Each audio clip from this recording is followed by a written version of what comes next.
버는 다양한 방법, 재테크 기사와 돈 되는 정보로 투자의 기준을 제시해주는 재테크 노하우 모니쇼 시작합니다. 간밤 뉴욕 증시 혼조로 마감했는데요. 다우는 상승했고 S&P 500, 나스닥, 특히 나스닥이 장중에 18,800선까지 내려갔다가 좀 낙폭을 줄긴 했습니다만 많이 좀 출렁이는 모습이었죠. 네, 그렇습니다. 현지 시간 기준 오늘 실적 발표를 앞두고 있죠. 엔비디아가 2%대, 테슬라도 글로벌 판매 부진 여파로 9% 넘게 급락했습니다. 간밤에 컨퍼런스 보드가 2월 소비자 신뢰지수를 발표했는데요. 98.3으로 1월보다 7포인트 하락했습니다. 시장의 예상치도 크게 밑돌면서 미국 경제의 70%를 차지하는 소비 지출 부진에 대한 우려가 계속해서 부각되고 있습니다. 네, 어제 국내 증시 양시장 모두 0.5%대 하락했습니다. 유가증권 시장에서 외국인과 기관 매도 우위를 보였습니다만 연기금이 37거래일 연속 순매수 행진을 이어갔고요. 개인 투자자도 매수 우위를 나타내면서 시장의 낙폭은 축소되는 모습이었습니다. 어제 한국은행 금통위가 있었죠. 기준금리 0.25%포인트 인하를 발표했습니다. 그에 따라서 금리 인하 수혜주로 분류되는 바이오주들은 강세를 보였고요. 뉴욕 시장의 영향에 반도체 또 2차 전지주들은 하락했습니다. 오늘 국내 증시 어떤 흐름을 보일지 증시타임에서 확인해 보겠습니다. 네, 최근 정부가 퇴직연금 개선안을 마련할 계획임을 밝혔습니다. 4월부터는 투자자들의 선호도를 높이기 위해 퇴직연금 디폴트 옵션 상품의 명칭도 바꾼다고 하는데요. 어떤 내용일지 하우머니에서 알아보도록 하겠습니다. 네, 지금 보고 계신 머니쇼는 SBS 비즈앱과 유튜브에서 실시간 시청이 가능합니다. 더 많은 국내 주식 정보 받아보실 분들은 카카오톡 채널 머니랩 추가하시기 바랍니다. 그럼 먼저 빠르게 돌아가는 글로벌 증시 상황부터 정리해볼까요? 최주연 아나운서 소식 전해주시죠. 굿모닝 마켓입니다. 뉴욕 증시는 트럼프 스톰에 연일 휘청이고 있습니다. 어제 트럼프 대통령이 예고했던 대로 다음 주에 관세를 부과하겠다고 확인한 데다가 관세에 대한 불확실성으로 오늘도 경제 지표가 부진하게 나오자 투자 심리가 좀처럼 살아나지 못하고 있습니다. 또 여기에 설상가상으로 미국의 대중 반도체 규제가 강화된다는 소식과 테슬라 악재까지 맞물리면서 오늘 기술주들은 맥을 못 쳤습니다. 마감상 보면 다우지수가 0.37% 올랐고요. S&P 500 지수와 나스닥 지수는 각각 0.47%, 1.35% 떨어졌습니다. 시총 상위 종목도 보시면 빅테크 기업들은 대부분 급락했습니다. 엔비디아는 추가 대중 반도체 규제로 매출에 타격이 있을 수 있다는 전망에 오늘 2.8% 떨어졌고요. 마이크로소프트도 어제에 이어서 1% 넘게 내렸습니다. 시총 6위부터도 보면 테슬라가 오늘장 하락세를 주도했는데 테슬라는 1월 유럽 자동차 판매량이 45% 급감했다는 소식에 오늘 8% 넘게 폭락했습니다. 또 이외에도 테슬라는 1월에 미국과 중국에서도 판매량 둔화 흐름을 보이고 있어 이번 분기 매출에 주의해야겠고요. 또 그 밖에 메타도 오늘 1.59% 내리면서 그동안 20거래일 동안 올랐던 상승분을 절반 정도 반납했습니다. 이어서 오늘 시장의 최대 악재 중 하나였던 지표들 살펴보면 2월 미국의 소비자 신뢰지수는 98.3으로 공개되면서 작년 6월 이후 가장 낮았고 기준선이 100선을 밑돌았습니다. 100 미만의 소비자 신뢰지수는 비관 전망을 갖는 소비자들이 낙관 전망을 가지고 있는 소비자들보다 많다는 뜻입니다. 특히 사업과 노동시장에 대한 소비자의 단기 전망을 반영한 기대지수는 전달보다 9.3포인트 내려간 72.9를 기록했는데요. 이 기대지수가 경기 침체 위험 신호로 여겨지는 80선 미만 구간에 닿은 것은 지난해 6월 이후 처음입니다. 이에 대해서 전문가들은 관세 위협으로 소비자들의 전망이 비관적으로 바뀌었다고 평가했는데요. 실제로 조사 측은 2019년 이후 가장 높은 수준으로 무역과 관세에 대한 언급이 많았다고 말했습니다. 한편 리치몬드 지역 제조업 지수는 전달 대비 개선된 것으로 나타나긴 했지만 이 지표에서도 미래 전망에 대한 지수는 크게 감소한 것으로 나타났습니다. 향후 지역 사업 여건 지수는 32에서 2로 급락했고요. 미래 출하 지수와 신규 주문 지수도 모두 감소한 것으로 나왔습니다. 또한 대부분의 지역에서 앞으로 12개월 동안 지불 가격과 수취 가격 모두 오를 것이라고 언급하기도 했습니다. 그만큼 관세로 인해서 대부분의 지역들이 타격을 입을 것이라는 점을 반영하고 있는 것으로 보입니다. 국채 수익률은 경기 침체에 대한 불안감이 커지면서 급락했습니다. 경제 악화 가능성이 커지면서 여전히 높은 인플레이션 속에서도 경기 부양을 위해 금리 인하에 나설 것이라는 전망이 나오면서 채권 시장에 매수세가 몰린 것으로 보이는데요. 10년물 국채 수익률과 2년물 국채 수익률은 각각 0.09%포인트, 0.06%포인트 떨어지면서 지난 12월 중순 이후 최저치까지 내렸습니다. 전반적인 위험자산 선호 심리가 위축되면서 비트코인도 큰 폭으로 떨어졌습니다. 며칠 전에 역대 최대 규모의 해킹 사건이 일어나면서 투심이 회복되지 못한 상황에서 경제 불확실성까지 커지자 위험자산 매도세가 강해진 것인데요. 오늘 코인베이스에서 비트코인 가격은 한때 85,000달러대까지 떨어졌고요. 오전 7시 기준 업비트에서는 1억 2,900만 원대에서 움직였습니다. 국제유가도 크게 밀렸습니다. 다음 주부터 미국이 캐나다와 멕시코에 관세를 부과할 경우 잠재적으로 석유 수요가 감소할 수 있다는 전망에 약세를 보인 것으로 풀이됐는데요. 오늘 WTI와 브렌트유는 각각 배럴당 68달러, 73달러 선에서 움직였습니다. 이제 내일장 마감 후면 이번 주 핵심 이벤트 중 하나인 엔비디아 실적이 공개될 텐데 AI 투자에 대한 회의감이 커지고 또 기술주 매도세가 거세진 이 시점에서 엔비디아가 투심을 살려줄 구원 투자가 되어줄지 지켜봐야겠습니다. 굿모닝 마켓이었습니다.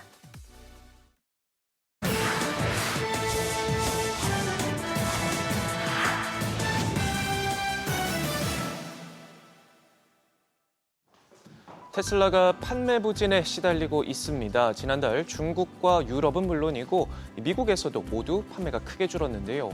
먼저 안방인 미국에선 판매량이 약 13% 감소했는데 미국 내 전체 전기차 판매량이 늘어났다는 점에서 달갑지 않은 소식이고요. 중국 판매량도 같은 기간 15% 감소했습니다.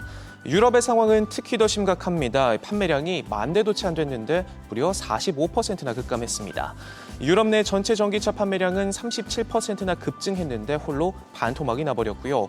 영국에선 중국 비아디에 밀리기까지 했습니다. 이 소식에 테슬라의 주가는 8% 넘게 빠졌는데요. 시총도 석 달 만에 처음으로 1조 달러 밑으로 떨어졌습니다. 전문가들은 지난해 말 판매 확대에 집중하느라 일부 시장에서 재고 부족 문제를 겪었을 가능성이 있다면서도 트럼프 취임 이후 광폭 행보를 이어가고 있는 머스크의 행보가 소비자들이 테슬라를 외면하게 만들고 있다 지적하기도 했습니다. 트럼프 관세 충격에 가상자산 시장이 흔들리면서 비트코인 가격이 밤사이 9만 달러 선 아래로 떨어졌습니다. 석 달 만에 가장 낮은 수준인데요. 한때 8만 5천 달러 선을 내주기도 했고요. 이더리움과 리플은 10% 넘게 급락했고 솔라나도 7% 가까이 빠지는 등 대표주들도 폭락 분위기입니다. 인플레 우려로 연준의 기준금리 인하 기대감이 낮아지면서 위험자산인 가상자산 가격을 끌어내리는 양상이고요. 트럼프의 관세 정책도 하방 압력으로 작용하고 있습니다. 여기에 최근 세계 최대 거래소 중 하나인 바이비트에서 우리 돈으로 2조 원이 넘는 코인 탈취 해킹 사건이 벌어지면서 투심을 위축시키고 있습니다. 악재는 잇따르는데 뚜렷한 가격 상승 요인은 없어 시장에선 당분간 하락장 흐름이 이어질 것이라는 전망이 우세합니다. 시장 전문가들은 현물상장지수 펀드 ETF를 통한 자금 유출까지 계속될 경우 7만 달러 선까지 하락할 수 있다는 관측을 내놓고 있고요. 반면 돈나머니 캐시오드는 기관 투자자들의 관심도가 높은 데다 향후 트럼프 행정부의 비트코인 전략자산 비축 계획 기대감 등을 이유로 최근의 조정 장세는 건강한 신호라며 장기적인 낙관론을 이어가고 있습니다. 저비용 고효율, 이른바 가성비 AI를 선보이며 세계를 깜짝 놀라게 한 딥시크가 예정보다 빠르게 차기 모델을 공개하기로 했습니다. 차기 추론 모델인 R2를 당초 계획했던 5월 초보다 가능한 빨리 출시한다는 계획인데요. 한층 더 강화된 코딩 생성과 더불어서 영어 외 언어로 추론도 가능할 것으로 기대를 모으고 있습니다. 딥시크는 잇따라 신제품을 출시하며 경쟁자들의 추격을 따돌리고 있습니다. 지난해 12월 V3를 선보인 데 이어 한 달도 채 되지 않아 트럼프 취임일에 맞춰 챗 GPT와 어깨를 나란히 한다는 평가를 받는 R1을 그것도 오픈소스로 공개 시장에 충격을 안겼었죠. 이번에도 한 템포 빠르게 차기 모델이 공개되면 AI 우위를 국가적 우선 과제로 내세운 미국 정부를 또 한 번 긴장시킬 것으로 보입니다. 미국의 규제에도 불구하고 중국 화웨이가 첨단 AI 반도체 생산 수율을 2배로 높였다는 분석이 나왔습니다. 보도에 따르면 40% 가까이 향상됐는데요. 성능 면에서도 한 단계 발전한 어센드 910C 프로세서를 선보여 주목을 받았었는데 수율도 함께 높아지면서 이제 수익성을 확보하는 단계까지 왔습니다.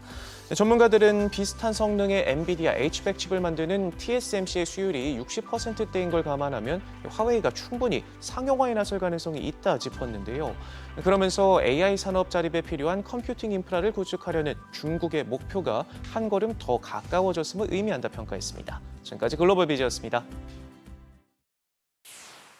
지금 어제장에서 이슈가 있었던 업종 살펴보는 기업 이슈 시간입니다. 우리 증시가 2거래일 연속 하락하긴 했지만 이전보단 맷집이 좋아진 모습인데요. 그렇지만 미국 기술주의 삭풍은 견디기 어려웠던 것으로 보입니다.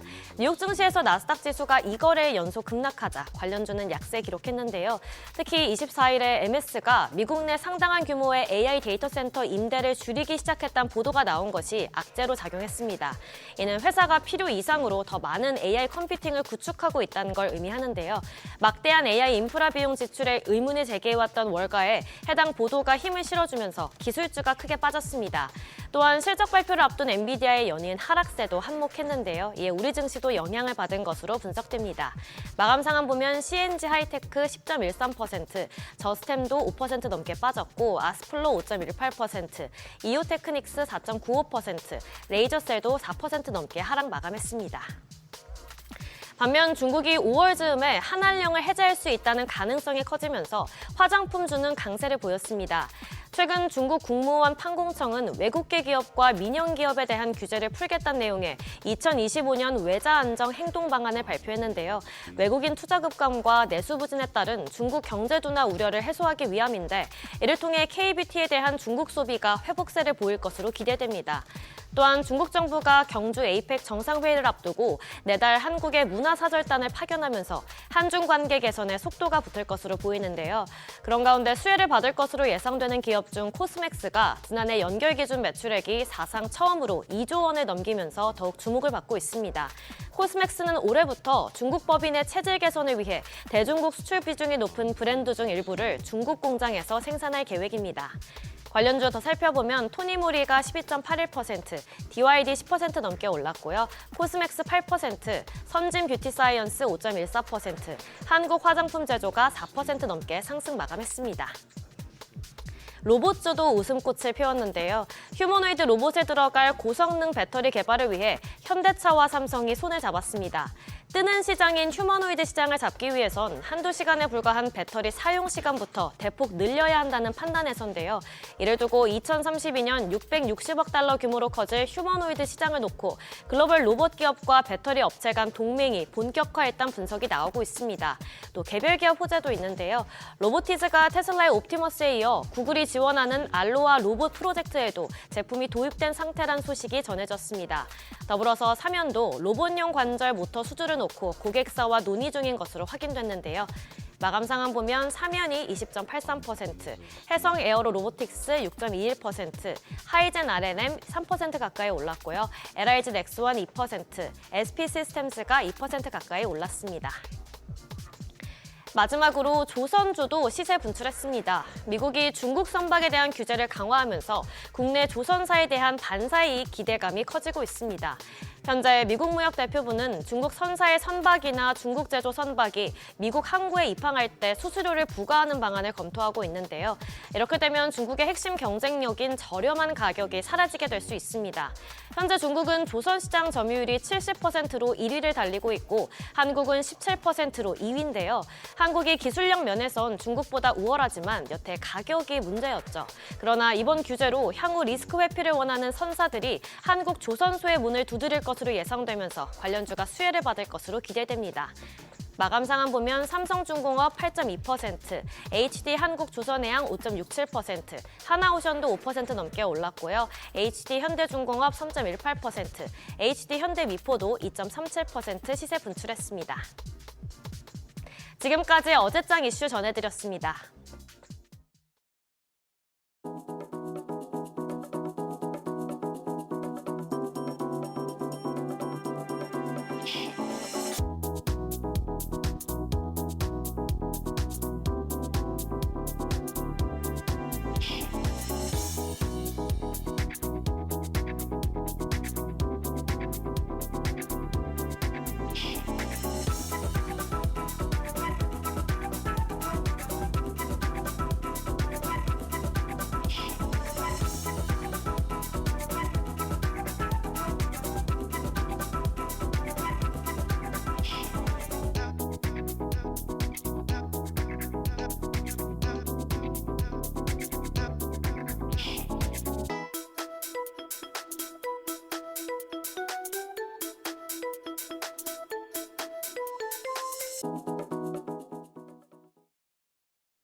국내 증시가 시험대에 올랐습니다. 뉴욕 증시 조정이 생각보다 깊어지면서 2600선에서 하단 지지력 테스트가 이뤄지고 있습니다. 어제 우리 시장은 금리 인하에 장중 낙폭을 축소하며 선방했습니다. 다만 간밤 뉴욕 증시에서 기술주 투매가 이어진 만큼 오늘도 시장의 체력을 확인하는 구간이 되겠습니다. 어제장 복귀하면서 오늘장 투자 포인트 체크하시죠. 코스피는 0.6%, 코스닥은 0.5% 하락했습니다. 앞서 뉴욕 증시 필라델피아 반도체 지수 급락으로 국내 대형주가 흔들리고 관세 리스크가 커진 점 등이 하방 요인이었습니다. 다만 한국은행이 시장 예상대로 기준금리를 0.25%포인트 인하한 데다 개인이 시장을 받쳐주면서 낙폭을 회복하며 전략 후강 장세가 연출됐습니다. 수급적으로는 개인의 힘이 컸습니다. 유가증권 시장에서 메이저 수급 주체의 양매도가 이어졌습니다. 외국인이 3,200억 원 순매도했고 기관도 1,000억 원 가까이 팔아냈습니다. 다만 연기금이 어제도 순매수하면서 37거래 연속 사자 행진을 이어갔습니다. 이런 가운데 개인은 3,144억 원 매수 우위를 기록했습니다. 코스닥 시장 흐름도 대동소이했습니다. 코스닥 수급 상황을 좀 보겠습니다. 외국인이 300억 원 넘게 순매도했고 기관 800억 원 넘는 팔자 포지션 취했습니다. 다만 개인 투자자가 1,284억 원 순매수하면서 지수의 하락폭을 줄여냈습니다. 유가증권 시장 시총 상위 종목은 대체로 부진했습니다. 반도체 투톱은 미국 마이크로소프트가 민간 데이터 센터와 임대 계약을 해지했다는 소식에 미국 기술주 전반이 약세를 보인 영향으로 하락했습니다. 삼성전자 장중에 낙폭을 줄여냈지만 0.17% 약세였고 SK하이닉스도 2% 넘게 조정을 받으면서 두 종목 모두 4거래일 연속 하락했습니다.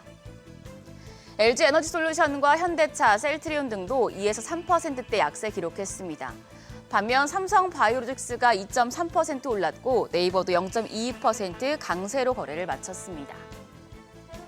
코스닥 시총 상위 종목 중에서는 금리 인하 수혜주로 꼽히는 헬스케어 쪽이 강했습니다. 알테오젠이 3% 가까운 반등에 성공했고 삼천당제약이 5.3%, 리가켄바이오가 1% 가까이, 휴젤도 2.76% 상승했습니다. 반면 테슬라 약세의 에코프로 형제는 4에서 5%대 조정을 받았는데요. 간밤에 테슬라가 또 급락한 만큼 타격을 받을 수 있겠습니다. 환율은 올랐습니다. 정기장 마감 시간 달러 기준 3원 오른 1,430원 40전에 거래를 마쳤습니다. 한국은행의 금융통화위원회의 기준금리 인하 결정을 소화한 결과입니다. 다만 금통위가 올해 경제 성장률 전망치를 1.9%에서 1.5%로 낮췄는데 시장에서는 1.3에서 1.6% 구간에서는 원화가 강세를 보일 것으로 예상했었기 때문에 1.5%라는 성장률 전망치가 환율의 상승폭을 제한한 것으로 보입니다. 이후 환율은 야간 거래에서 상방을 높였습니다. 미국 경기 둔화에 대한 우려 속에 위험 회피 심리가 강해진 영향입니다. 다만 오늘 새벽 6시 기준 역외 환율은 다시 1,430원대로 내렸는데요. 외환시장 보합권에서 출발할 가능성이 높지만 변동성이 있을 수 있다는 점은 염두에 두셔야겠습니다. 뉴욕 증시 기술주 부진이 이어지면서 국내 증시도 영향을 받고 있습니다. 오늘은 하나증권의 퀀트 보고서를 가져왔는데요. 하나증권은 이제는 성장주가 아니라 가치주를 주목해볼 시기라고 분석했습니다. 지난 4분기 코스피 확정 영업이익이 예상치를 하회하면서 올해 1분기 실적 추정치가 급락한 상황입니다. 통상적으로 코스피 이익이 하락하는 시기에는 저평가 섹터가 불리한 특성을 보였다고 합니다. 그런데 이 와중에 3월 말에 공매도 재개가 예정이 돼 있죠. 공매도 재개 후에 공매도 잔고 금액이 증가하게 되면 대형주 대비해서 중소형주가 강한 모습을 보여왔습니다. 여기까지 보면 중소형 그리고 가치주가 높은 퍼포먼스를 보일 수 있다는 높다는 평가가 나올 수 있는데요. 최근에 연기금이 꾸준하게 순매수를 하고 있긴 하지만 매수세가 둔화되는 흐름이 관찰되고 있습니다. 과거에 연기금이 매도로 전환할 시에는 가치주가 유리했던 측면이 있었기 때문에 연기금 매수가 다시 강해지지 않는다면 이제는 성장주보다 가치주에 유리한 형국일 가능성이 높다는 결론입니다. 하나증권은 가치주의 저점 매수 타이밍이 도래하고 있다고 밝혔습니다. 다가오는 1분기 실적 가이던스 변화와 밸류에이션, 주가 낙폭 과대 등을 고려해서 가스 유틸리티와 해운, 조선업과 가구 업종을 주목하라고 조언했고요. 종목으로는 HD현대와 풍산, 포스코 신소재, LG화학, 포스코 퓨처엠 등을 제시했습니다. 오늘 일정 보시죠. 현지 시간 오늘 우리 시간으로 내일 새벽에 엔비디아 실적이 발표됩니다.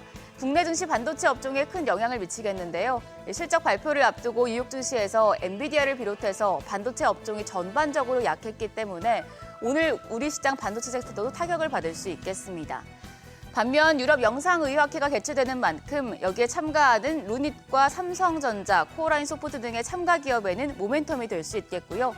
드론 전시회인 2025 드론쇼 코리아도 열리니 방산과 드론 섹터 흐름까지 예의주시하시죠. 어제 시간외 거래에서는 토큰증권 관련주가 반등했습니다.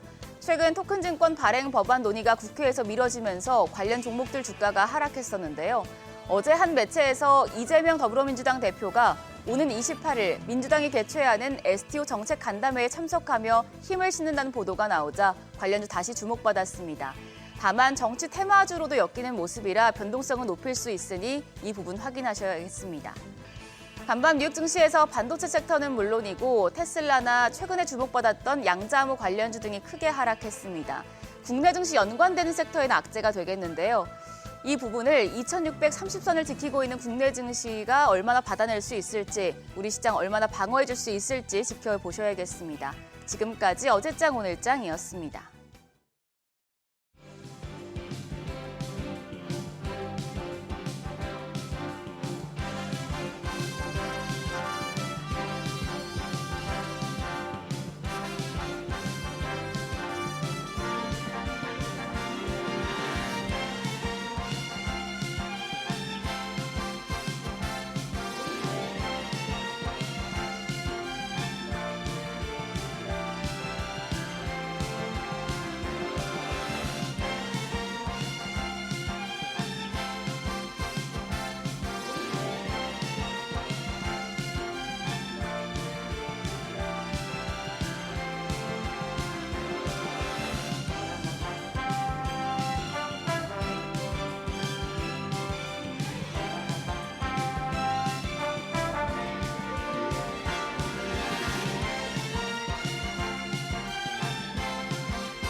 네, 현재 시각 8시 23분 향해 갑니다. 지금 보고 계신 머니쇼는 SBS BG앱과 유튜브에서 실시간 시청이 가능합니다. 특히 SBS BG앱 다운로드 받으셔서 시청하시면 다양한 정보 확인해 보실 수 있고요. 더 많은 국내 주식 정보 원하시는 분들은 카카오톡 채널에서 머니랩 검색하셔서 친구 추가하시기 바랍니다. 간밤 뉴욕 증시 보니까 나스닥 굉장히 많이 출렁이는 모습이었습니다. 장중 한때는 이제 18,800선까지 밀려 내려갔다가 낙폭을 축소하긴 했습니다만 전반적으로 지금 심리 자체가 좀 경기 둔화에 우려가 커지는 구간인 것 같아요. 네, 그렇습니다. 간밤에 컨퍼런스 보드의 소비자 심리 지표도 그렇고, 네. 그 밖에 PMI 지표도 그렇고, 그 물가는 반등하는데 소위 경기 지표는 또 하향 안정화되는 추세고, 이러다 보니까 스태그플레이션 공포감이 그렇죠. 계속 커지고 있는 국면이라고 정의해 볼 수 있지 않을까요? 여기에다가 최근에 보면은 그 워런 버핏 같은 경우는 지금 자산의 반이 현금이라고 하니까 이것도 네. 굉장히 굉장히 중요한 시그널 아니냐라는 해석까지 나오고 있는 것 같아요. 네, 그렇습니다. 예.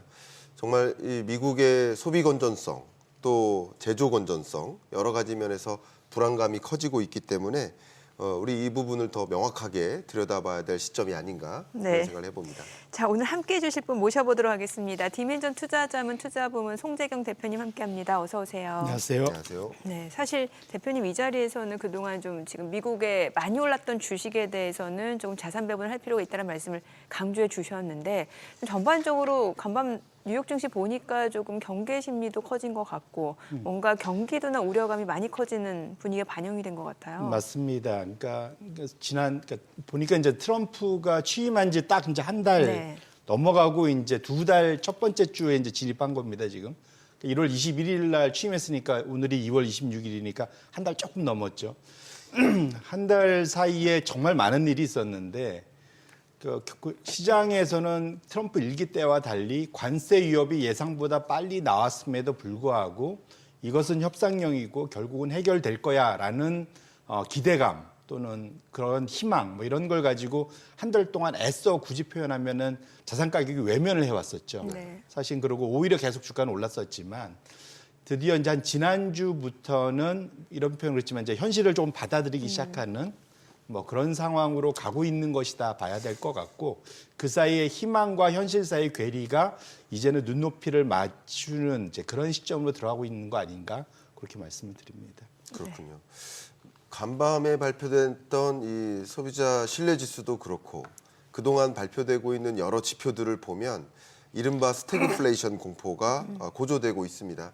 아주 간단하게 스태그플레이션을 정의한다면 물가는 목표 물가 2%를 향해 내려가는 게 아니라 오히려 올라가고 또 경기 지표는 오히려 내려가는 좀 이상한 경제 국면이 펼쳐지고 있는 게 아닌가 이런 걱정이 많이 되고 있는데 이런 상황에서 최근 일주일 동안 자산군별 이런 수익률이 극명하게 대치되는 상태도 나타나고 있습니다. 그 부분 설명해 주시면 감사하겠습니다. 예, 말씀 주신 대로 이번 그러니까 코로나 이후에 사실 거의 50년 만에 가장 큰 물가 상승, 인플레이션을 우리가 헤쳐나오고 있지 않습니까? 2022년도에 정말 22, 23년도 상당히 고생을 하면서 지나왔는데 결국 스태그플레이션이라는 게 그 50여 년 전에 있었던 상당히 말씀 주신 대로 특이한 현상이잖아요. 그러니까 네. 통상적으로 물가와 그러니까 고용이죠 두 가지. 그러니까 실업률하고 물가는 서로 반대 방향으로 가야 되는데, 그러니까 실업률이 낮아지면 물가는 좀 올라가고 이랬는데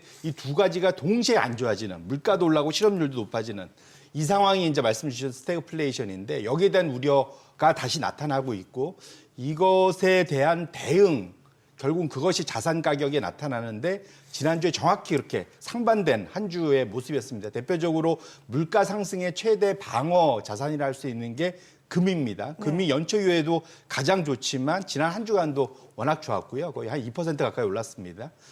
두 번째로 이제 원자재입니다. 금 제외한 원자재. 여기도 전반적으로 결국은 물가가 올라가면 원자재가 대체적으로 그 인플레이션 방어 기제로 작용되기 때문에 두 가지가 좀 좋았고요.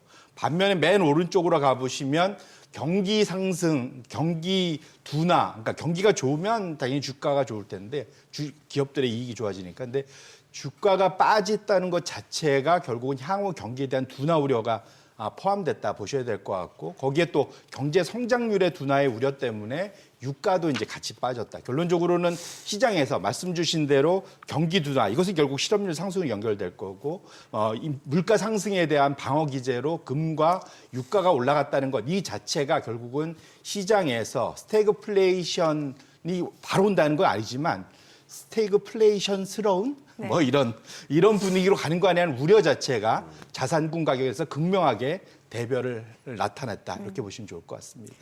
아이러니하게도 참 트럼프 대통령 2기가 시작되면서 뭔가 좀 미국을 더 위대하게 만들 것이다라는 그런 기대감이 있었는데 지금 트럼프 대통령 관세 정책에 대한 불확실성이 오히려 좀 경기라든지 아니면 금융시장을 둘러싸서 좀 뭔가 상승에 지금 제한을 하는 역할을 하고 있는 게 아닌가라는 생각도 들거든요.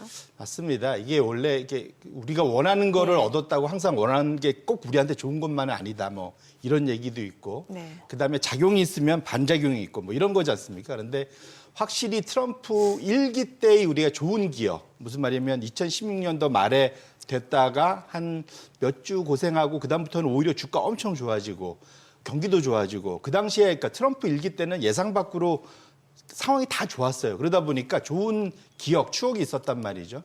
이걸 가지고 트럼프 2기를 시작하면서 정확히는 11월부터 시작하면서 전반적으로는 그때의 좋은 추억, 기억이 다시 재현될 거다라는 기대감 때문에 상당히 자산 가격들이 들썩들썩했는데 실제로 뚜껑을 열어보니까 이거 좀 만만치 않네라는 생각을 하게 된 가장 대표적인 건 뭐냐면 트럼프 1기와 지금하고의 시작점이 완전히 다르다는 거죠. 당시에는 사실은 경기도 지금만큼 좋지 않았고 물가도 되게 낮았고 금리도 낮았습니다. 근데 지금은 금리는 그때보다 금리도 2배 이상 높고 실업률은 그때의 절반에 가깝고 그다음에 성장률도 그 당시보다 지금 작년 성장률이 2016년에 비해서 2배 이상 높은 상태거든요. 이미 높아진 눈높이를 여기서 더 높여야 되는데 현재의 트럼프 정책 자체가 이것을 정반대로 끌고 갈, 적어도 단기적으로는 끌고 갈 확률이 더 높다라는 우려가 있고요. 이것 때문에 제가 한동안 잘 안 갖고 오다가 제가 오랜만에 갖고 왔는데 뱅크 오브 아메리카에서 한 달에 한 번씩 글로벌 큰손들한테 그러니까 설문조사합니다. 현재 상황을 어떻게 생각하느냐. 그러면 가장 우려하는 꼬리 위험, 그러니까 혹시 일어나면 이거 가장 큰 거다. 그러니까 걱정하는 첫 번째가 무역 전쟁이 촉발할 세계 경기 침체입니다. 결국은 현재 상황이 트럼프가 이번에는 트럼프 2.0에서는 더 준비가 잘 돼갖고 나와갖고 이제 이거 진짜 할 것 같아. 이제 이렇게 된 거죠. 그래서 그러다 보니까 침체 우려가 급등을 했다 보셔야 될 것 같고요.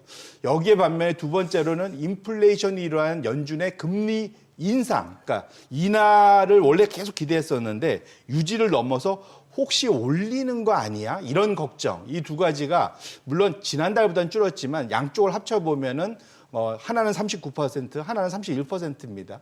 두 가지가 아까 우리가 봤던 전형적인 스태그플레이션의 우려하고 똑같은 거죠. 그러니까 인플레이션 때문에 금리는 올리고 경제 성장률은 떨어져서 실업률 올라가고 이 두 가지가 정확히 스태그플레이션에 대한 모습이다. 그래서 지난주에 나타났던 한 주간의 그러한 자산 가격의 그러한 대별되는 모습이 이미 글로벌 큰손들의 큰 우려, 꼬리 위험에서도 나타난다. 이렇게 보시면 좋을 것 같습니다. 대표님께서 보여주신 이 자료에 기초해서 글로벌 투자자들이 이렇게 금리 인상에 대한 공포감을 가지고 있고 경기 침체에 대한 공포감을 어느 정도 가지고 있다라고 이제 말씀해 주셔서 이런 불안한 기대 심리가 작용된 주식시장의 모습을 우리는 지금 간밤에도 확인을 한 거라고 저는 해석을 합니다. 그래서 제가 또 추가적인 질문을 드려보고 싶어요. 어제도 한국은행의 경제전망 보고서를 제가 한 60여 페이지 되는 걸 다 뜯어봤거든요. 네. 근데 제시한 경제 성장률 전망치는 1.5%였습니다. 근데 생각보다 관세 전쟁이 더 심각하게 전개된다면 1.5가 아니라 1.4%도 가능하다. 근데 1.9에서 1.5%로 조정한 0.4%포인트 조정도 우리나라 역사상 가장 큰 폭의 조정입니다. 조정 정도로. 그만큼 그러니까 트럼프발 관세 전쟁이 우리 한국 경제 성장률에 제약적으로 작용할 것이다. 그리고 이게 더 부정적으로 간다면 더 나쁜 결과가 초래될 것이다. 이런 전망인 거거든요. 근데 우리나라만 그런 것이 아니라 세계 각국이 그런 전망을 하고 있습니다. 이게 소위 말하는 경기 침체에 대한 전망이고 그게 반영된 심리인 겁니다. 근데 이것이 동시에 물가를 자극할 것으로 걱정이 되고 금리 인상마저 있지 않을까 하는 걱정이 있는 겁니다. 그러면 제가 이 부분에 질문 드리겠습니다.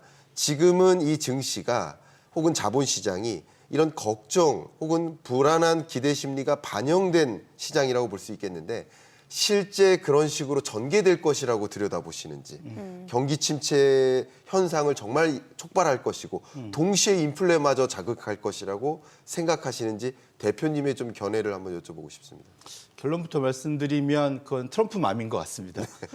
왜 그러냐면 말씀드린 대로 전 세계의 슈퍼파워의 정점에 있는 게 트럼프고요. 사실은 트럼프가 아니었으면 관세 전쟁을 우리가 우려할 이유가 없었지 않습니까? 네. 그러니까 그 자리에 하필이면 트럼프가 다시 나타났다는 것이 현재의 그러한 위기론을 나타내는 원인이기 때문에 이것이 이제 제가 이제 우리 소장님께서 저한테 질문하는 비하인드에는 혹시 이것이 이제 기후로 끝났으면 좋겠다라는 생각도 있으신 것 같아요. 네. 예, 그런데 어쨌거나 제가 이제 지난 한 달간 오면서 트럼프가 하는 것이 관세의 진심이다라고 계속 말씀을 드렸어요. 네. 왜냐하면 트럼프가 하고 싶은 일 자체가 뭐냐면 자기가 2017년도에 만들어놨던 대규모 감세 정책 이것이 올해 말에 마무리가 되는데 소위 이제 끝납니다. 이것을 연장하고 싶어 하는데 그러려면 추가적인 재원이 한 4조 달러 필요하고 10년간. 그럼 그것을 위해서 필요한 게 두 가지인데 뭔가 자기네들의 재정을 적자를 줄이거나 그게 이제 지금 머스크가 하고 있는 더치에서 하는 일이죠.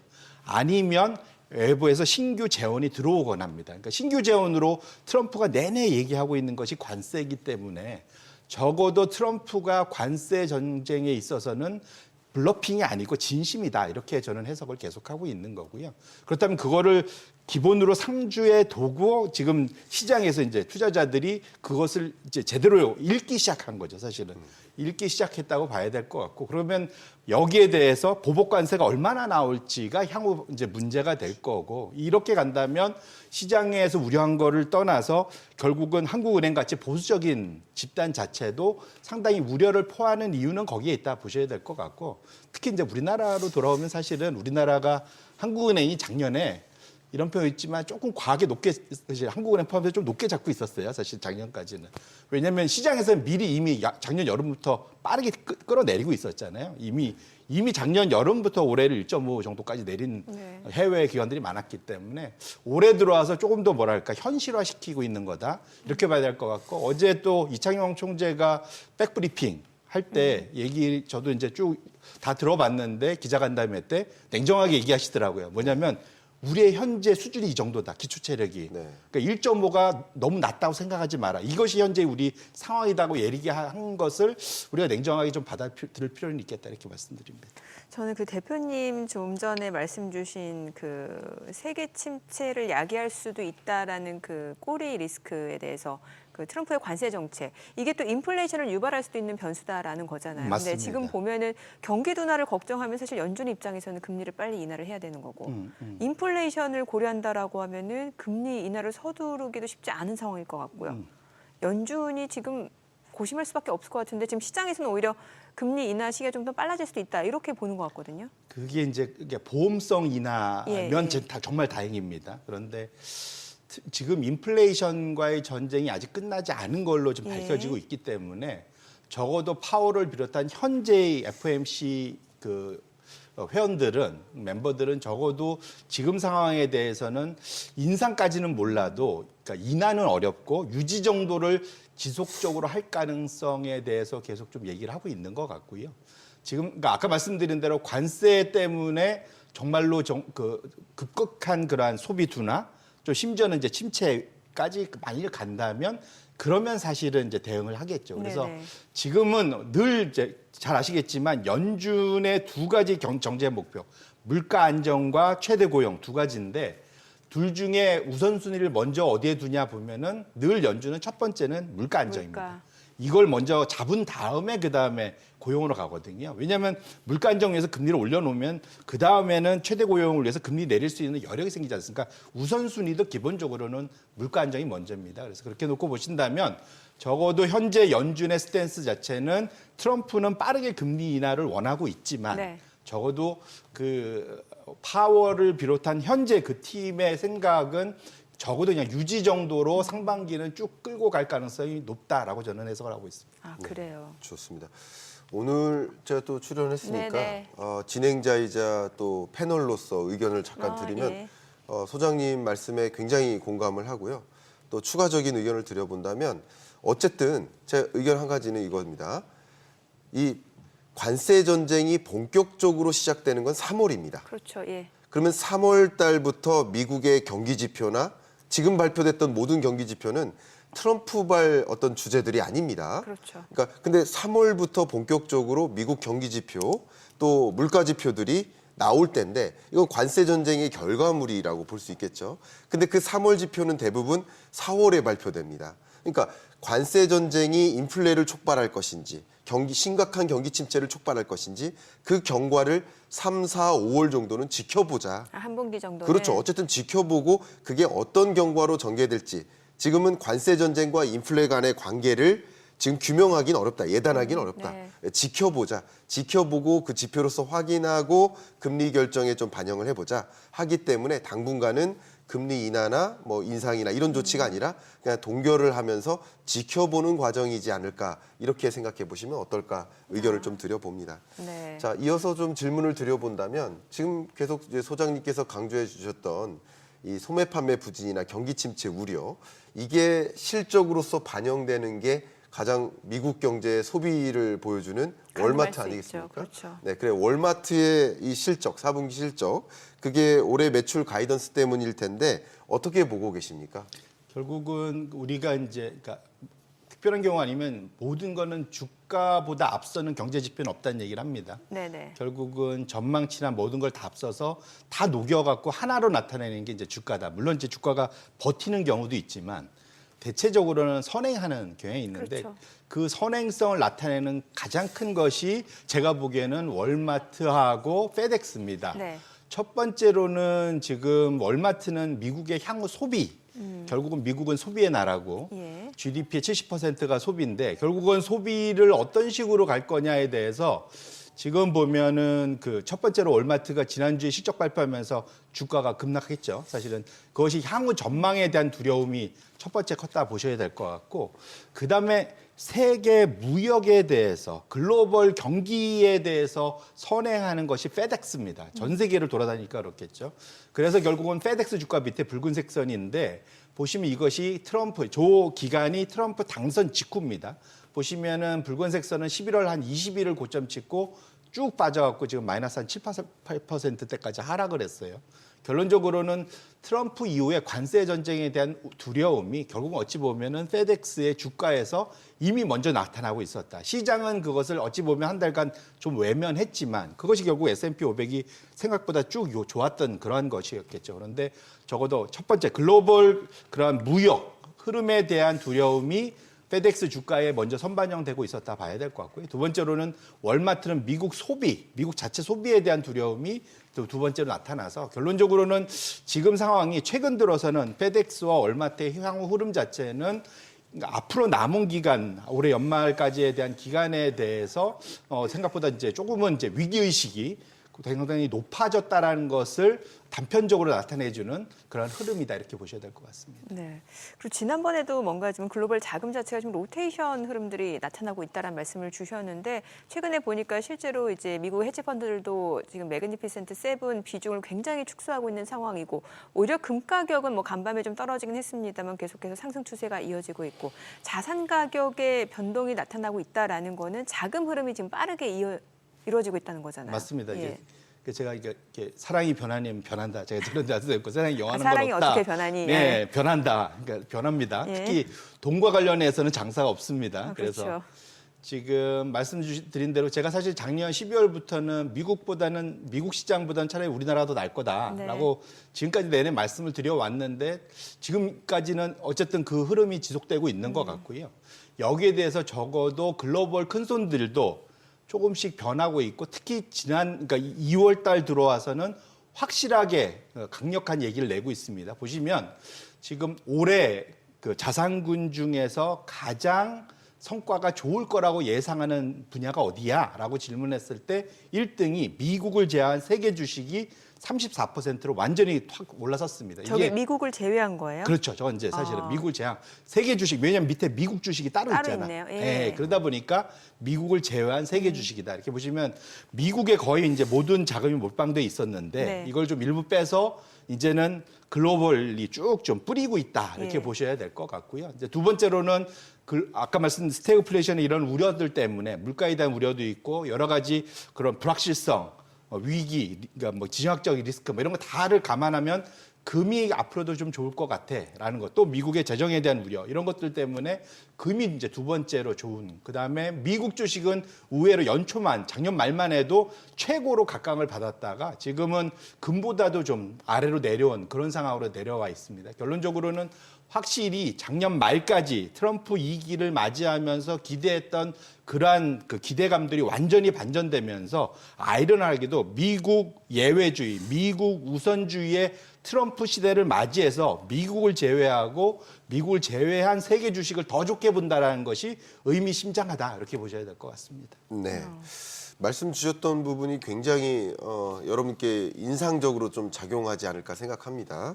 세계 큰 손들이 소위 세계 주식, 미국을 제외한 세계 주식으로 돈의 이동을 가져오고 있다라는 거. 그런 것과 하나의 견지에서 미국과 유럽 간의 경제 지표도 좀 바뀌고 있는 모습을 우리는 확인할 수 있는데 이 부분도 한번 설명 부탁드리겠습니다. 예, 그러니까 결국은 이게 아까 말한 대로 그냥 기대감이 기대감으로 바뀐 거냐 그건 아니고 실제로 봤더니 흐름이 바뀌고 있다. 뭐냐면 미국의 절대 지금 성장률이나 이런 건 좋습니다. 소비도 네. 떨어졌다 하지만 압도적으로 좋아요. 근데 다른 우리나라 포함해서 유럽도 뭐 썩 안 좋지 않습니까? 하지만 중요한 건 시장, 자산 가격에서 중요한 거는 우리의 원래 예상보다 더 좋냐, 더 나쁘냐 이것이 중요한데 경제 지표에서도 그것을 나타내는 게 시티은행에서 발표하는 소위 그 서프라이즈 인덱스입니다. 경제 서프라이즈 인덱스인데 차트를 보시면 미국은 작년 11월 고점을 찍고 지속적으로 우하향해서 지금은 마이너스권으로 드디어 진입을 했고요. 결국은 웬만한 모든 지표가 예상보다 더 부진하게 나타나는 겁니다. 그러니까 나쁘진 않는데 네. 예상보다 안 좋은 거예요. 반면에 유로존은 지금 보시면 작년 여름을 바닥으로 지금 파란색 선인데 쭉 위로 치고 올라가잖아요. 그래서 예상보다 부진했던 것이 조금씩 나아지다가 지금은 전반적으로 모든 네. 지표들이 다 좋게 나오고 있다는 겁니다. 여기에 플러스 지금 독일의 지난 주말에 지금 총선을 하면서 드디어 독일이 2차 세계대전 이후에 꽉 헌법으로 잠갔던 돈 푸는 거, 균형 재정을 일정 부분 풀 수도 있다. 트럼프가 때려가지고 지금 유럽이 자체 국방을 키우기 위해서 방위를 네. 키우기 위해서 돈을 쓸 수 있다라는 흐름을 바뀌고 있거든요.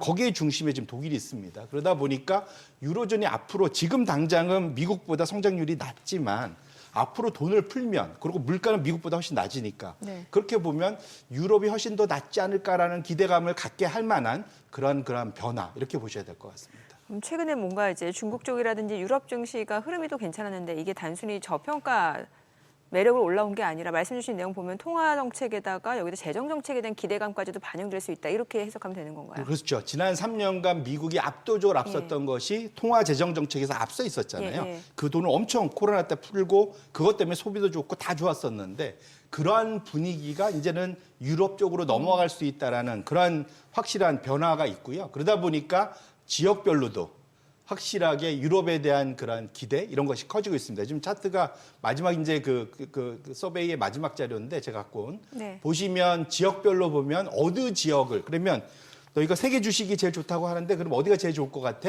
그렇게 봤더니 유로스톡스에 대해서 가장 좋게 보는 것이 최근 3개월간 가장 빠르게 올라온 거 확인하실 수 있고요.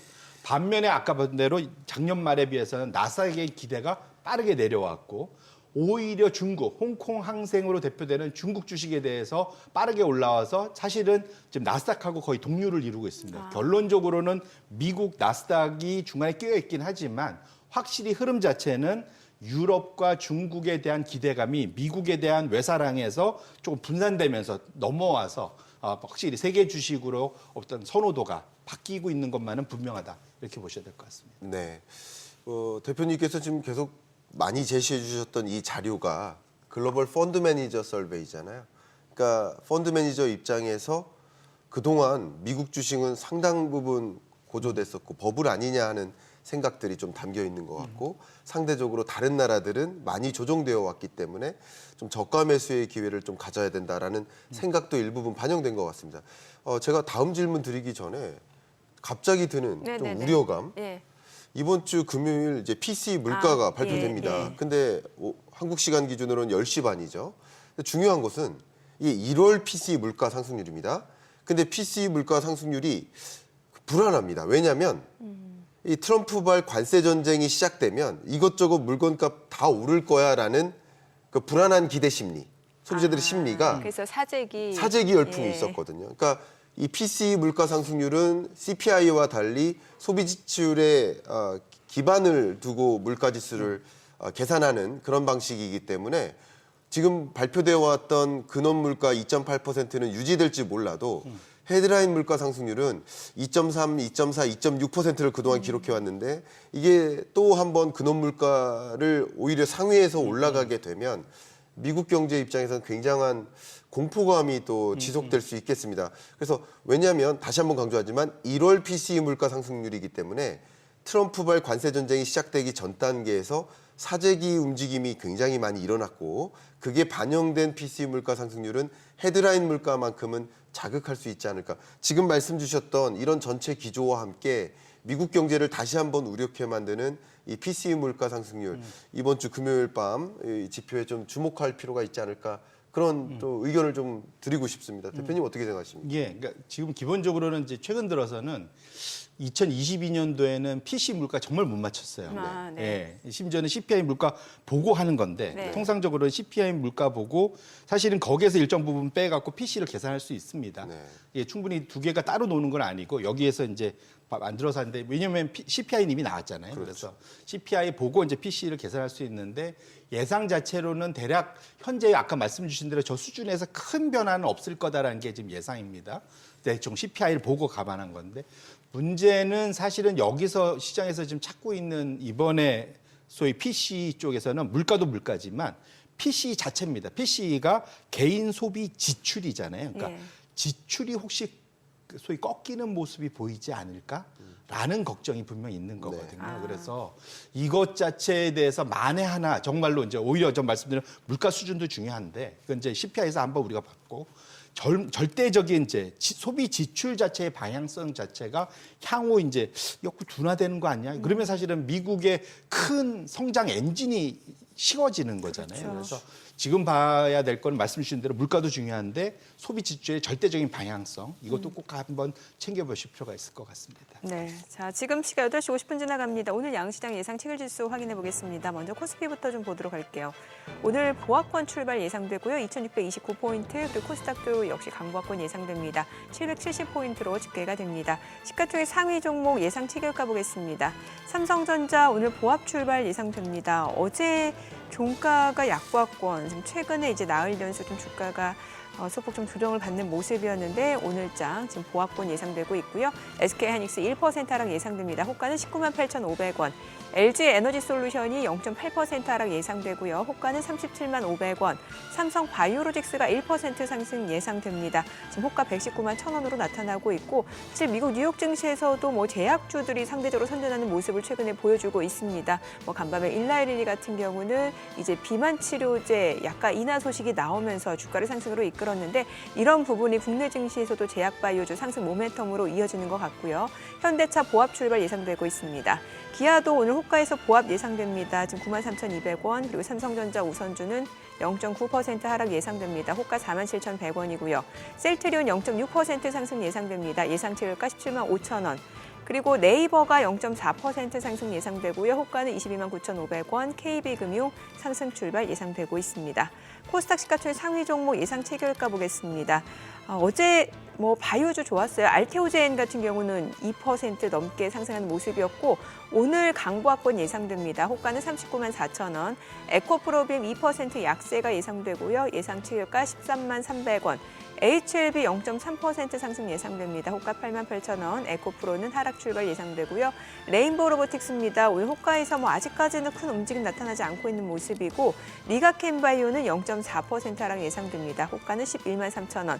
클래시스 지금 호가가 지금 상한가 예상이 되고 있는 모습인데 그래서 일단 좀 뭐 허수도 있을 수 있기 때문에 저희가 또 개장하고 어떤 재료 또 뉴스들이 있는지 좀 체크를 해보도록 하겠습니다. 자 그리고 삼천당제약이 1% 상승 예상됩니다. 호가는 19만 9천 원.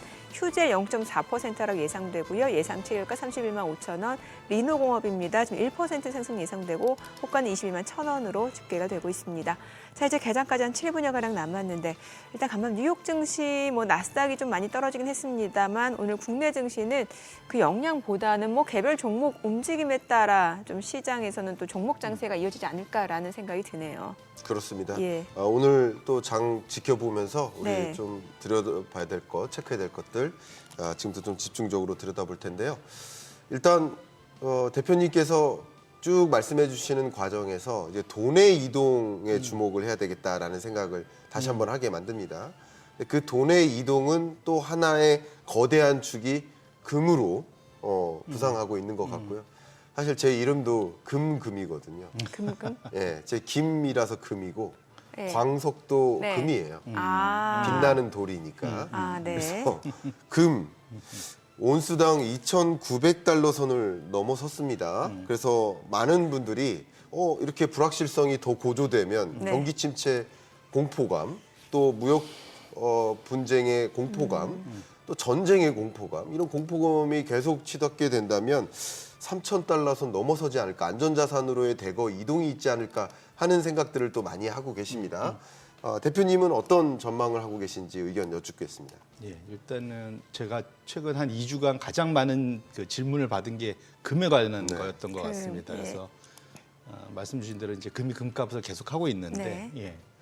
그러니까 오히려 지금은 좀 너무 과열된 거 아닌가라는 걱정도 사실은 좀 있습니다. 너무 많이 회자가 되다 보니까.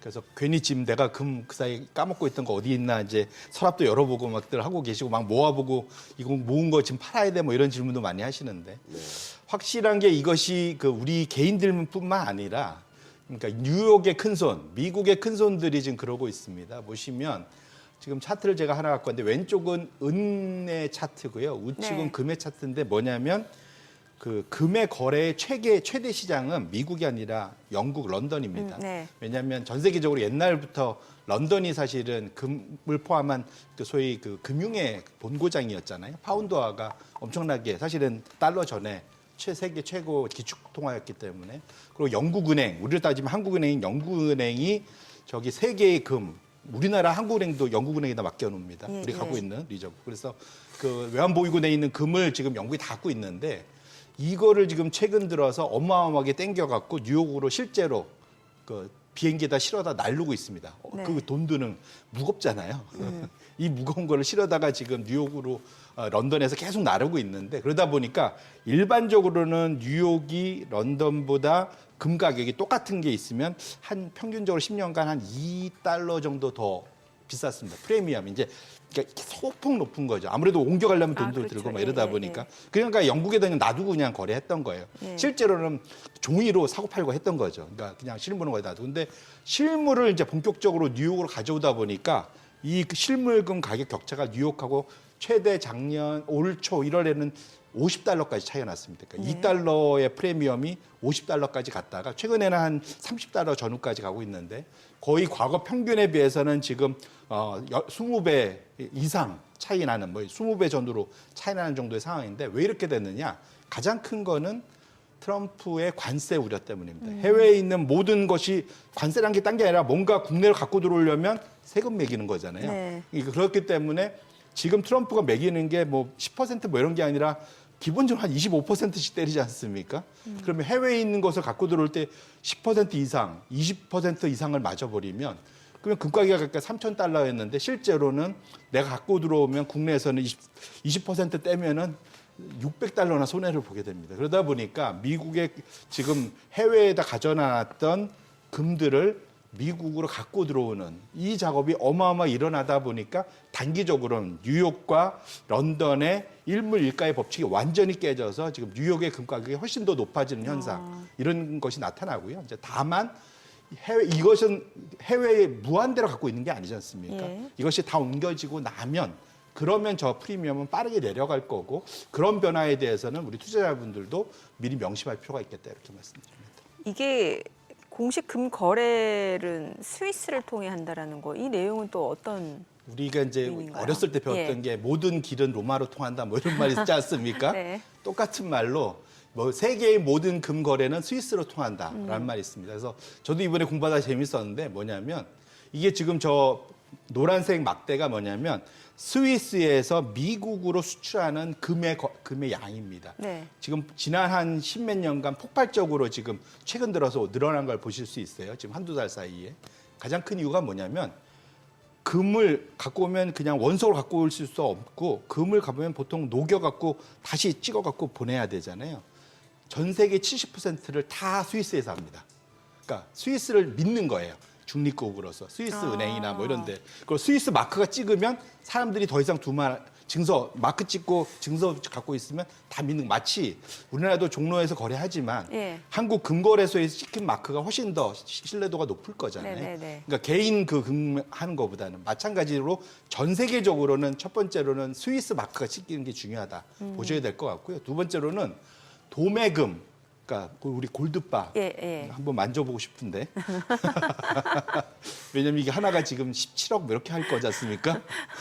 우리나라 돈으로. 네. 지금 보면 런던의 골드바 도매금 거래는 400온스짜리 우리가 영화에 보면 되게 무거워 보이는 벽돌같이 예. 생긴 거 있잖아요. 예. 옆에서 샘 보면은 사다리꼴로 생긴 네네. 그게 이제 런던의 400온스짜리고요.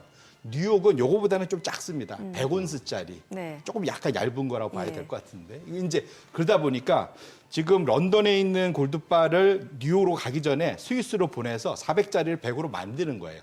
다시 만들어서 다시 수출. 그래야지 이제 뉴욕에서 바로 거래가 될 거지 않습니까? 이런 변화도 같이 있습니다. 그래서 사실은 우리가 향후 금거래의 흐름을 빨리 캐치하려면 네. 스위스가 미국에 수출하는 금의 양이 빨리 주냐 안 주냐로 지금의 이러한 단기적인 급변동을 체크할 수 있다. 저게 끝난지 안 난지는 스위스의 미국 수출 금양을 보면 알 수 있겠다. 이렇게 말씀드립니다. 런던에서 바로 미국으로 가는 게 아니라 스위스를 거쳐서 뉴욕으로 간다는 거네요. 그렇죠. 사실은 전 세계 모든 금이 일단 스위스 스위스를 갔다가 그다가 이제 최종 소유자한테 간다 이렇게 보시면 좋을 것 같습니다. 네, 알겠습니다. 자, 간밤 뉴욕 증시 나스닥 많이 떨어졌는데요. 오늘 국내 증시로 확인해 보죠. 개장합니다.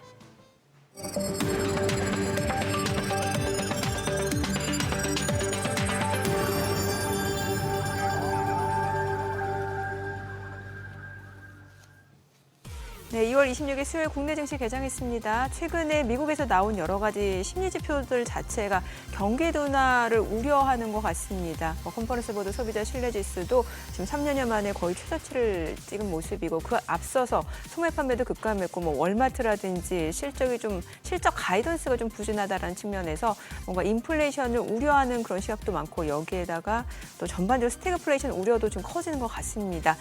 주요 기술주들 좀 많이 떨어지는 모습이었는데 오늘 국내 증시 어떤 영향을 미치는지 출발 지수부터 좀 체크해 보겠습니다. 양시장은 약보합 출발입니다. 코스피가 2,629포인트, 코스닥도 769포인트입니다. 시가총액 상위 종목 실적가 보겠습니다.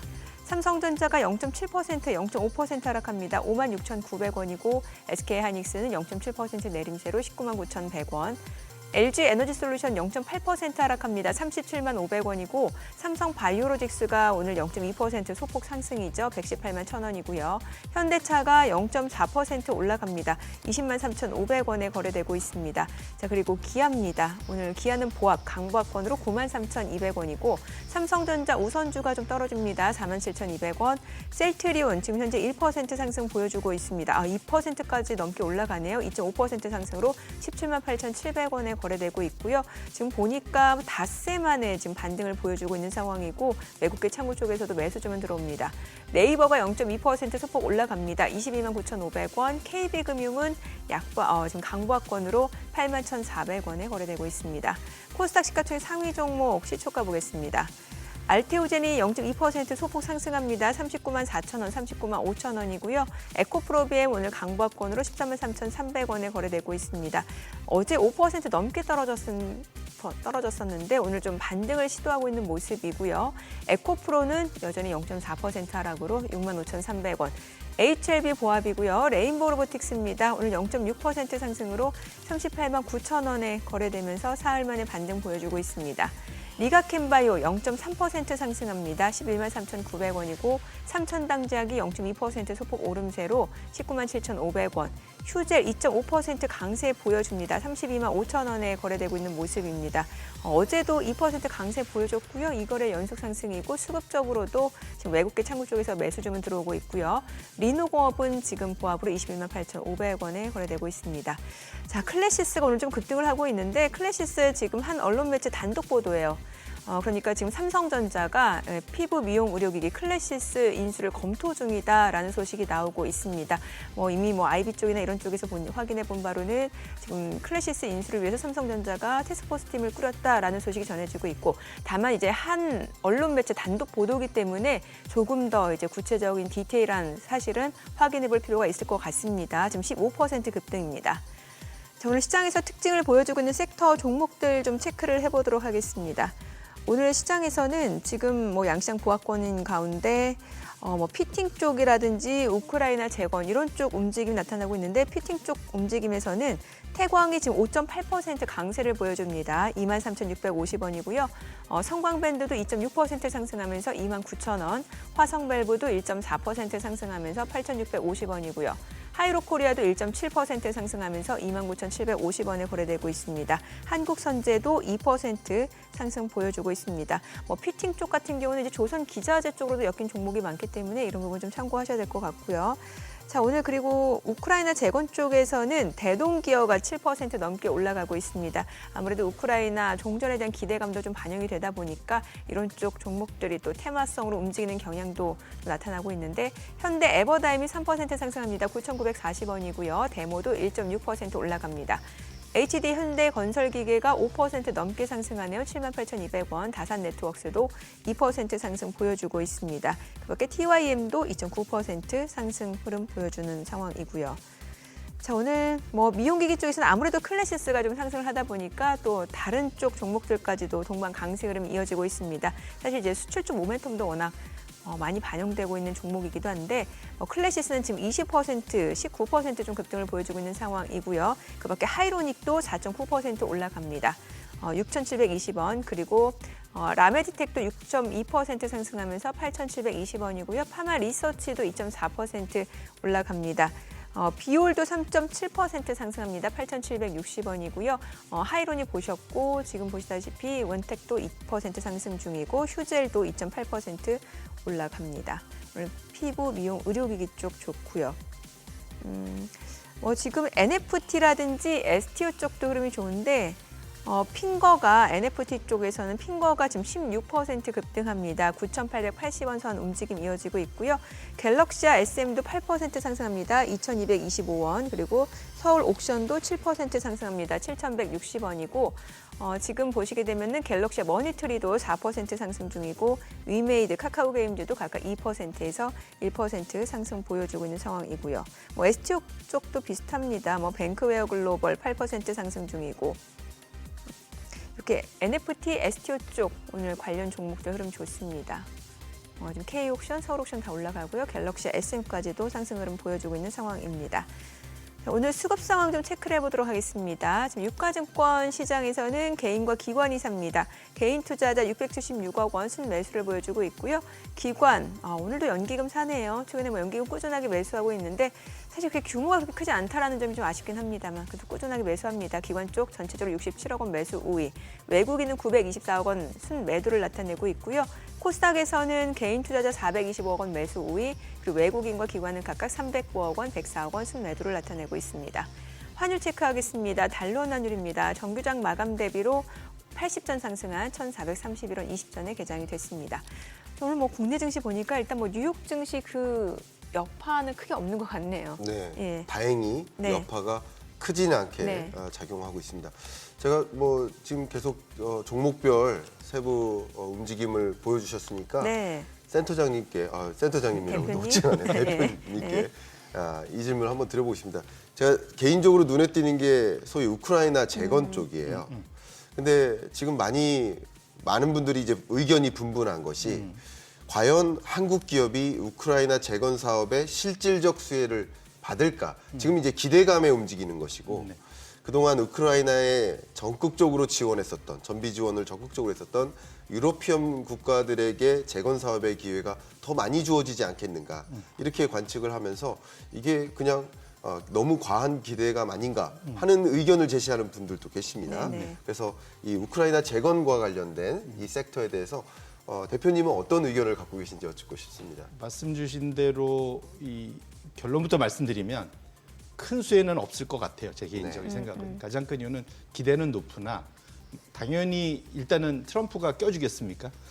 심지어 유럽도 안 껴주려고 할 것 같은데 지금 유럽 빼고 사우디, 리비아 갖고 거기서 지금 러시아하고 만나갖고 지금 종전 협상을 한 거지 않습니까? 네. 그러니까 지금 우크라이나하고 유럽을 뺀 마당에 우리나라를 껴준다 그건 좀 생각하기 어려울 것 같고요. 다만 뭔가 재건 사업이 진행이 되면 거기에 관련해서 필요한 쉽게 생각하면 굴착기 같은 거 이런 것들은 당연히 수출이 좀 늘 수 있겠죠. 당연히 그쪽에서 왜냐하면 우리나라가 과거에 이제 이라크나 이런 쪽에서 크게 한번 재건 산업이 시작됐을 때 그런 것을 수출을 많이 했던 그런 기억들이 있기 때문에 당연히 그거는 이제 전 세계적으로 잘 만드는 나라가 몇 안 되니까 캐터필러니 이렇게 근데 미국 거를 유럽에서 만약에 자기네들이 돈 들여서 하는 데면 가능하면 지금 분위기 봐서는 안 가져가려고 그러잖아요.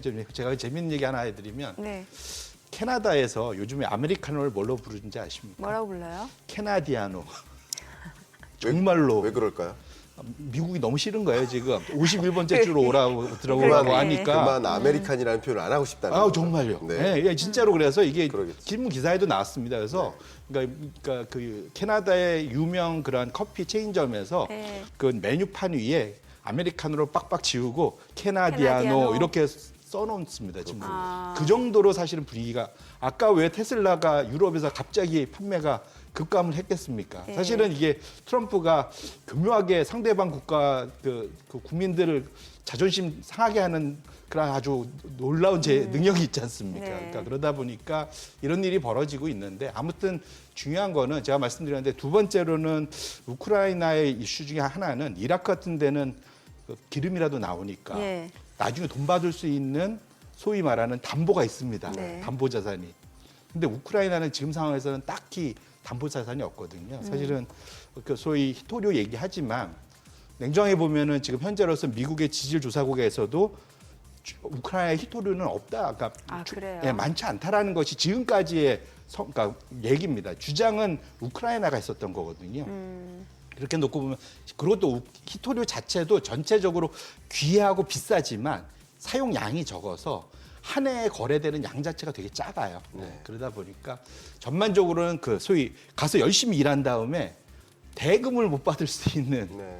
이런 일도 있습니다. 그래서 냉정해 보면 우크라이나 재건에 대해서 기대는 높으나 실제로 이것이 가서 우리가 일을 열심히 했을 때 거기에 대한 수익을 챙길 수 있는 그러한 상황이 만들어지는 것까지를 다 챙기셔야 그래야만 실질적인 그러한 주가의 상승을 장기간 누릴 수 있겠다 이렇게 말씀을 드립니다.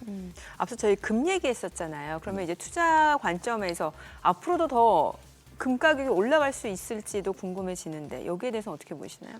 그 금의 가격을 일반적으로 나타낸 거는 그 첫 번째로 이제 환율에서의 최대의 변수는 양국 간의 금리 차입니다. 네. 예를 들면 이제 한미 금리 차, 유럽과 미국의 금리 차 이게 이제 환율을 결정하는데 금 가격도 유사한데 금 가격의 그 장기 흐름을 결정하는 지금까지 한 10여 년과 20여 년 그거는 미국의 실질 금리입니다. 그러니까 미국의 실질 금리가 떨어지면 네. 그러면 금 가격이 올라가고 실질 금리가 올라가면 떨어집니다. 이유는 금은 들고 있으면 기분은 좋은데 얘가 뭐 이자가 나오긴 합니까? 배당도 없고. 배당이 있습니까? 그렇죠. 아무것도 없잖아요. 그러니까 예. 원자재가 다 그런데 실질 금리가 떨어져야 금의 매력이 좀 큽니다. 그래서 지금 차트에 보시면 검정색 선이 미국의 물가 연동체 가격이고요. 올라가면 실질 금리가 떨어진다는 얘기입니다. 그러니까 결국은 지금 보시면 지난 10년간 금 가격하고 지금 물가 연동체 가격이 똑같이 움직이는 걸 확인하실 수가 있어요. 보시면 똑같이 움직이잖아요. 예. 그런데 반면에 최근 한 2, 3년간은 실질 금리가 좀 일부 하락을 했음에도 불구하고 충분히 많이 안 올랐는데도 금 가격은 이거하고 상관없이 그냥 치고 계속 올라왔단 말이에요. 그래서 네. 최근 한 1년, 2년간은 실질 금리 이외의 뭔가가 사실은 금 가격을 움직이고 있다. 이것에 좀 주목할 필요는 있겠다 이렇게 말씀드립니다. 네. 이제 궁금해지는 것이 중앙은행의 금 매수세입니다. 예. 제가 마침 어제 이 주제를 다룰 줄 몰랐는데 한국은행에 이 외환국에 전화를 했었어요. 좀 궁금한 것들이 있어가지고 네, 네. 체크하려고. 네, 네. 세계적으로 이 중앙은행들이 금 매수세에 들어갔죠 이미.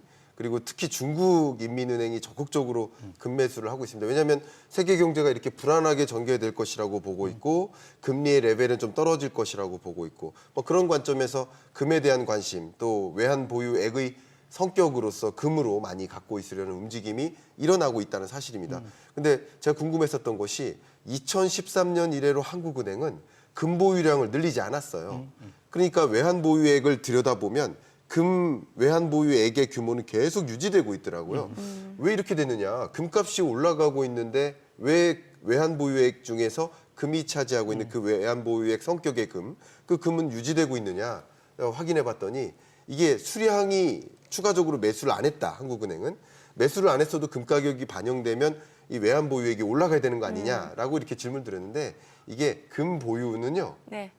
주로 미실현 손익 개념으로 그러니까 최초에 매수했던 매수가로 반영된 거라고 하더라고요. 그런 부분 여러분들도 많이 궁금해하실 것 같아서 제가 포인트를 드리는데 그러니까 중앙은행들의 금 보유 추세를 보려면 단연 금 보유량의 개념으로 보셔야 된다. 이렇게 의견을 좀 드려보고 싶어요. 역시 그런 관점에서 중국 인민은행의 금 보유세 어떤 경향을 보이고 있는지 대표님께 여쭤보고 싶습니다. 아까 말씀드린 실질 금리의 하락폭에 비해서 생각보다 금가격이 너무 많이 더 올랐다. 제가 아까 네, 말씀드렸던 그것의 가장 큰 것이 수급이 모든 걸 우선한다 말씀드렸는데 대표적인 게 말씀 주신 대로 중국을 포함한 그 작년 한 해 보면 폴란드, 터키, 인도 뭐 이런 데가 많이 샀어요. 근데 네. 어쨌거나 지금 보시면 중국 인민은행의 금 보유량이 2022년 여름부터 그때 이후부터 지속적으로 우상향하고 있다. 그럼 잘 생각해 보시면 2022년에 대체 무슨 일이 있었길래 평상시에 안 사다가 금을 저렇게 쭉 샀을까 궁금하지 않습니까? 그때 네. 무슨 이벤트가 있었느냐? 2022년 초에 러시아 우크라이나 전쟁이 일어났습니다. 그것에 대한 대응으로 미국과 유럽이 무슨 일을 했냐면 러시아가 기름 팔아서 해외에 쌓아두었던 달러 자신의 자산을 다 동결해 버렸어요. 네. 그러니까 내가 해외에 달러 표시 자산을 갖고 있어 봐야 미국 눈에 밉보이면 언제든 그것은 휴지 조각이 될 수 있다라는 걱정들이 미국하고 덜 친한 국가들한테는 나타나기 시작한 거죠. 그래서 지금 중국이 그래서 그 이후부터 지금 외환 보유고 내에서 금의 비중을 빠르게 지금 끌어올리고 있다 이렇게 보셔야 될 것 같고요.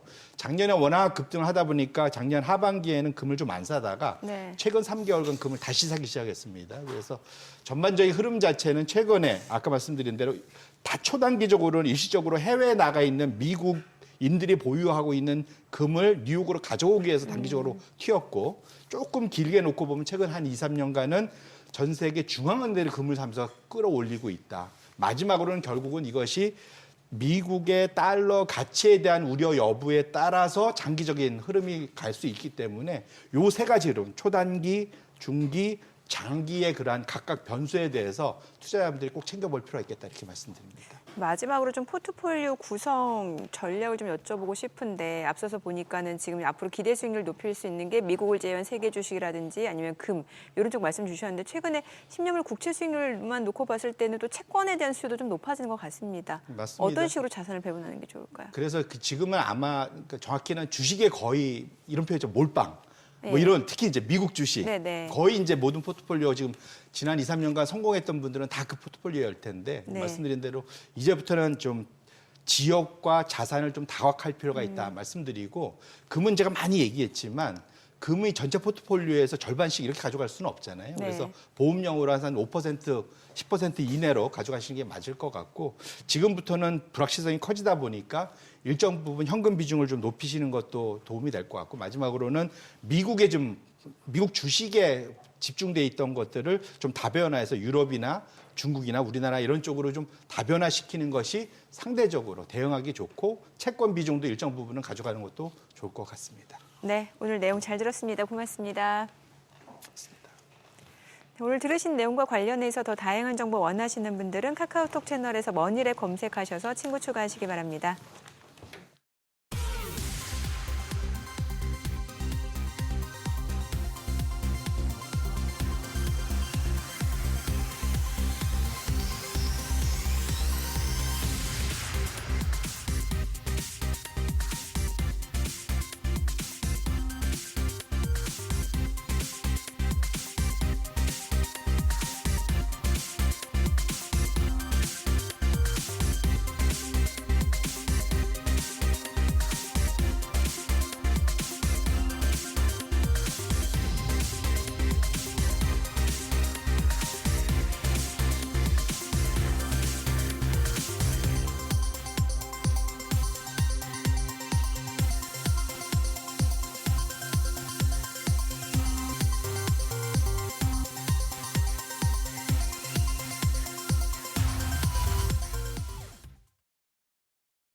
이 시각 시황입니다. 현재 국내 증시 혼조세 보여주고 있습니다만 코스피가 2630선에서 계속해서 상승 시도하고 있습니다. 코스닥은 0.11% 오름세입니다. 770포인트 가리키고 있습니다. 수급 상황 보시죠. 유가증권 시장 매매 동향입니다. 오늘도 외국인과 기관 모두 매도 우위를 보여주고 있습니다. 외국인이 1,800억 원 넘는 팔자 포지션 취하고 있고 기관 역시도 155억 원 매도 우위 기록 중입니다. 오늘도 개인 투자자만 홀로 2천억 원 가까운 매수 우위 보여주고 있습니다. 코스닥 시장입니다. 코스닥 시장에서도 메이저 수급 주체의 양 매도가 나옵니다. 외국인이 751억 원 팔자 포지션 취하고 있고요. 기관 역시도 185억 원 매도 우위 기록 중입니다. 개인만 홀로 1,000억 원 가까운 매수 우위 보여주고 있습니다. 등락률 상하위 업종입니다. 오늘 건강관리 장비와 용품 쪽, 우주항공과 국방, 조선업종이 상승률 상위권에 위치해 있습니다. 반면 복합 유틸리티와 출판, 반도체와 반도체 장비 쪽은 하락폭이 큰 것으로 집계됩니다. 그럼 시장을 주도하는 테마 종목별 시세 체크하겠습니다. 우크라이나 재건 섹터가 종전 기대감에 상승합니다. 우크라이나 종전 논의 과정에서 최대 변수로 부상한 미국과 우크라이나 간 광물 협정이 현지 시간 오는 28일 양국 정상에 의해 공식 서명된다는 소식에 관련주가 주목받고 있습니다. 재건주 내에서는 대동기어가 15% 강세 보여줍니다. 거래가는 25,200원입니다. 대양전기공업이 4.5% 상승세로 17,310원. 현대 에버다임 3.3% 올라갑니다. 거래가는 9,980원입니다. 더불어서 대동이 5.46% 강세, SY스틸텍도 3.21% 오름세 보여주면서 거래가 7,390원으로 집계되고 있습니다. 미용기기 관련주 상승세 보여주고 있습니다. 특히 클래시스가 업종 상승을 이끌고 있는데요. 삼성전자가 K뷰티 미용 의료기기 제조업체인 클래시스 인수를 검토하고 있다는 한 언론 보도에 따른 것입니다. 다만 이제 확실한 내용이 아니기 때문에 장 초반 대비해서는 상승폭이 줄여내고 있는 상황인데요. 현재는 6%대 강세로 거래가 61,500원입니다. 또 미용기기 관련주 내에서는 라메디텍이 3.78% 상승하며 8,520원, 하이로닉도 2.65% 상승합니다. 거래가는 6,580원입니다. 더불어서 파마리서치와 대웅제약도 1%대 오름세 보여주고 있습니다. 토큰증권 관련주 어제 시간외 거래에 이어서 상승합니다. 최근에 토큰증권 발행, STO 법안 논의가 국회에서 미뤄지면서 관련 종목들 주가 하락했었는데요. 어제 한 매체에서 이재명 더불어민주당 대표가 오는 28일 민주당이 개최하는 STO 정책 간담회에 참석하며 힘을 싣는다는 보도가 나오자 관련주가 다시 주목받고 있습니다. 다만 정치 테마주로 엮인 상승이기 때문에 이 점은 유의하셔야겠는데요. 관련주 내에서는 핑거가 9% 가까이 상승 중입니다. 거래가는 9,210원. 뱅크웨어 글로벌이 5%대 오름세 보여주고 있습니다. 6,010원에 거래됩니다. 갤럭시아 SM이 7.3% 강세로 2,195원. 서울옥션이 오늘 12%대 상승세 보여줍니다. 거래가 7,540원이고요. K옥션까지도 6.38% 오름세 기록 중입니다. 마지막으로 조선 기자재 섹터도 상승세 기록 중입니다. 중국 선박에 대한 미국의 견제가 본격화하면서 반사이 기대감에 조선주 어제도 상승세 시현했었는데요. 이 조선주의 훈풍이 조선 기자재 섹터까지 번지면서 관련주들이 오름세 보여주고 있습니다. 지금 관련주 내에서는 메디콕스가 20%대 상승세 시현 중이고요. 대양전기공업이 5.43% 오름세로 17,460원. 태광이 0.45% 올라갑니다. 더불어서 인화전공이 0.56%, 한라 IMS는 보합으로 전환된 상태입니다. 일단 확실히 시장 체력은 어느 정도 올라온 상황입니다. 우리 시장 미국 경기 둔화 신호가 커지고 있지만 또 기술주 투매가 이어지고 있지만 상대적으로 견조한 모습인데요. 장중에 상승세 유지할 수 있을지 지켜보시죠. 지금까지 시장 상황 전해드렸습니다. 오늘 일본 증시는 니케이 지수가 38,112선으로 0.33% 하락하면서 출발합니다. 최근 뉴욕 증시가 반도체주를 중심으로 약세를 보이고 있죠. 간밤에도 소비자 지표 부진으로 나스닥 지수가 크게 빠졌는데요. 이에 니케이 지수도 영향을 받은 것으로 보입니다. 토픽스도 소폭 하락했고요. 달러엔 환율은 148엔대로 오늘 문을 열었습니다. 그럼 지난 한 주간 일합개미의 거래 내역 살펴보시죠. 먼저 5위는 히타치입니다. 일본의 대표 제조기업 히타치가 생체인식 결제 시스템을 앞세워서 디지털 솔루션 기업으로의 전환을 가속하고 있습니다. 지난 1월 히타치는 도쿄 북부 상업지구에서 정맥 패턴을 활용한 생체인식 결제 시스템인 핸드 아이디를 도입했는데요. 이를 통해 비접촉식 카드 기술을 놓고 소니와의 경쟁에 적극적으로 나설 것으로 보입니다. 더 나아가 히타치는 AI 분야로도 손을 뻗었는데요. 공장의 기계 설비나 가전에서 나는 이상음을 듣고 문제를 파악하는 생성형 AI 시스템을 개발했습니다. 향후 전망에 대한 기대감에 매수의 보인 것으로 분석됩니다. 3위는 닌텐도입니다. 기대를 한 몸에 받아온 닌텐도 스위치2의 공개일이 약 5주 앞으로 다가왔습니다.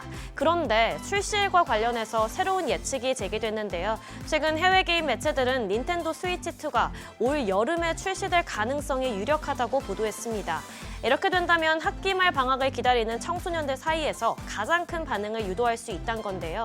일정이 불확실하긴 하지만 조만간 나올 수 있다는 기대감에 이락개미가 매수 우위 보였습니다.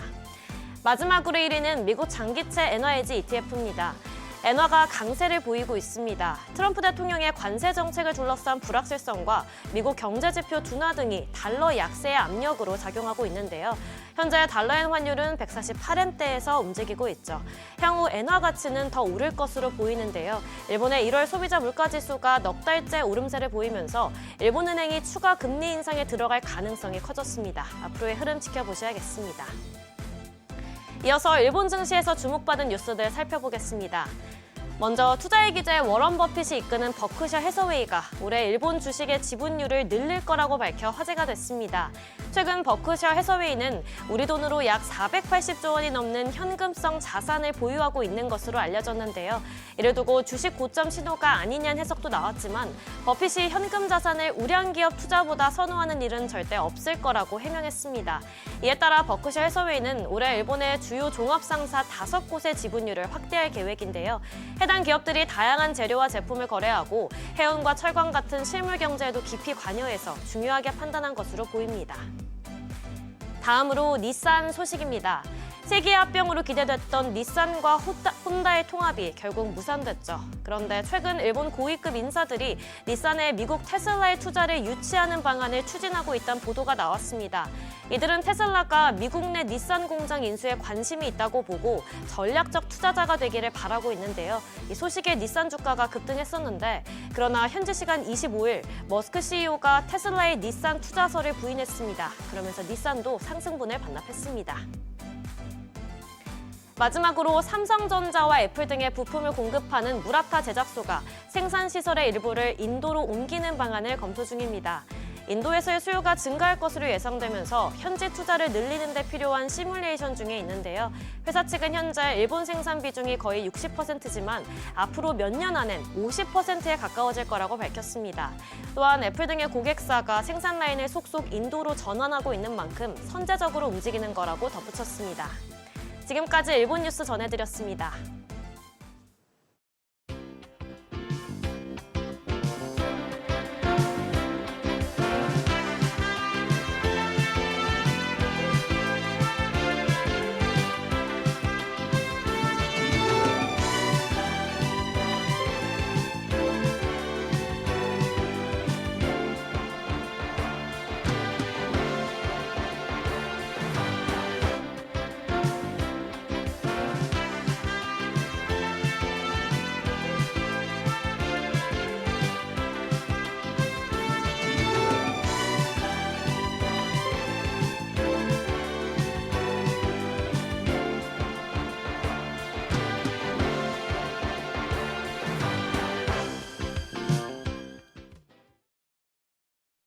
노후 대비를 위해서 퇴직연금을 꾸준히 납입하고 계신 분들 많으실 겁니다. 국민연금 외에도 증권사, 은행, 보험사 등 업권별로 장단점도 많아서 선택의 폭도 넓은데요. 가입자가 늘고 있는 상황 속에서 정부가 퇴직연금 제도를 개선한다고 합니다. 네, 우리은행 연금사업부 김민영 과장님 모시고 자세한 이야기 들어보도록 하겠습니다. 안녕하세요. 어서 오세요. 안녕하세요. 네, 19일 날 정부가 상반기 안에 퇴직연금 제도 개선 방안을 내놓겠다 이렇게 밝혔습니다. 이 발표 내용들에 대해서 먼저 개괄적으로 설명해 주신다면요. 네, 저번 주 2월 19일에 기획재정부 산하 중장기전략위원회가 미래세대 비전 및 중장기 전략을 발표하면서 상반기 중에 퇴직연금 제도 개선 방안을 마련하겠다고 밝혔는데요.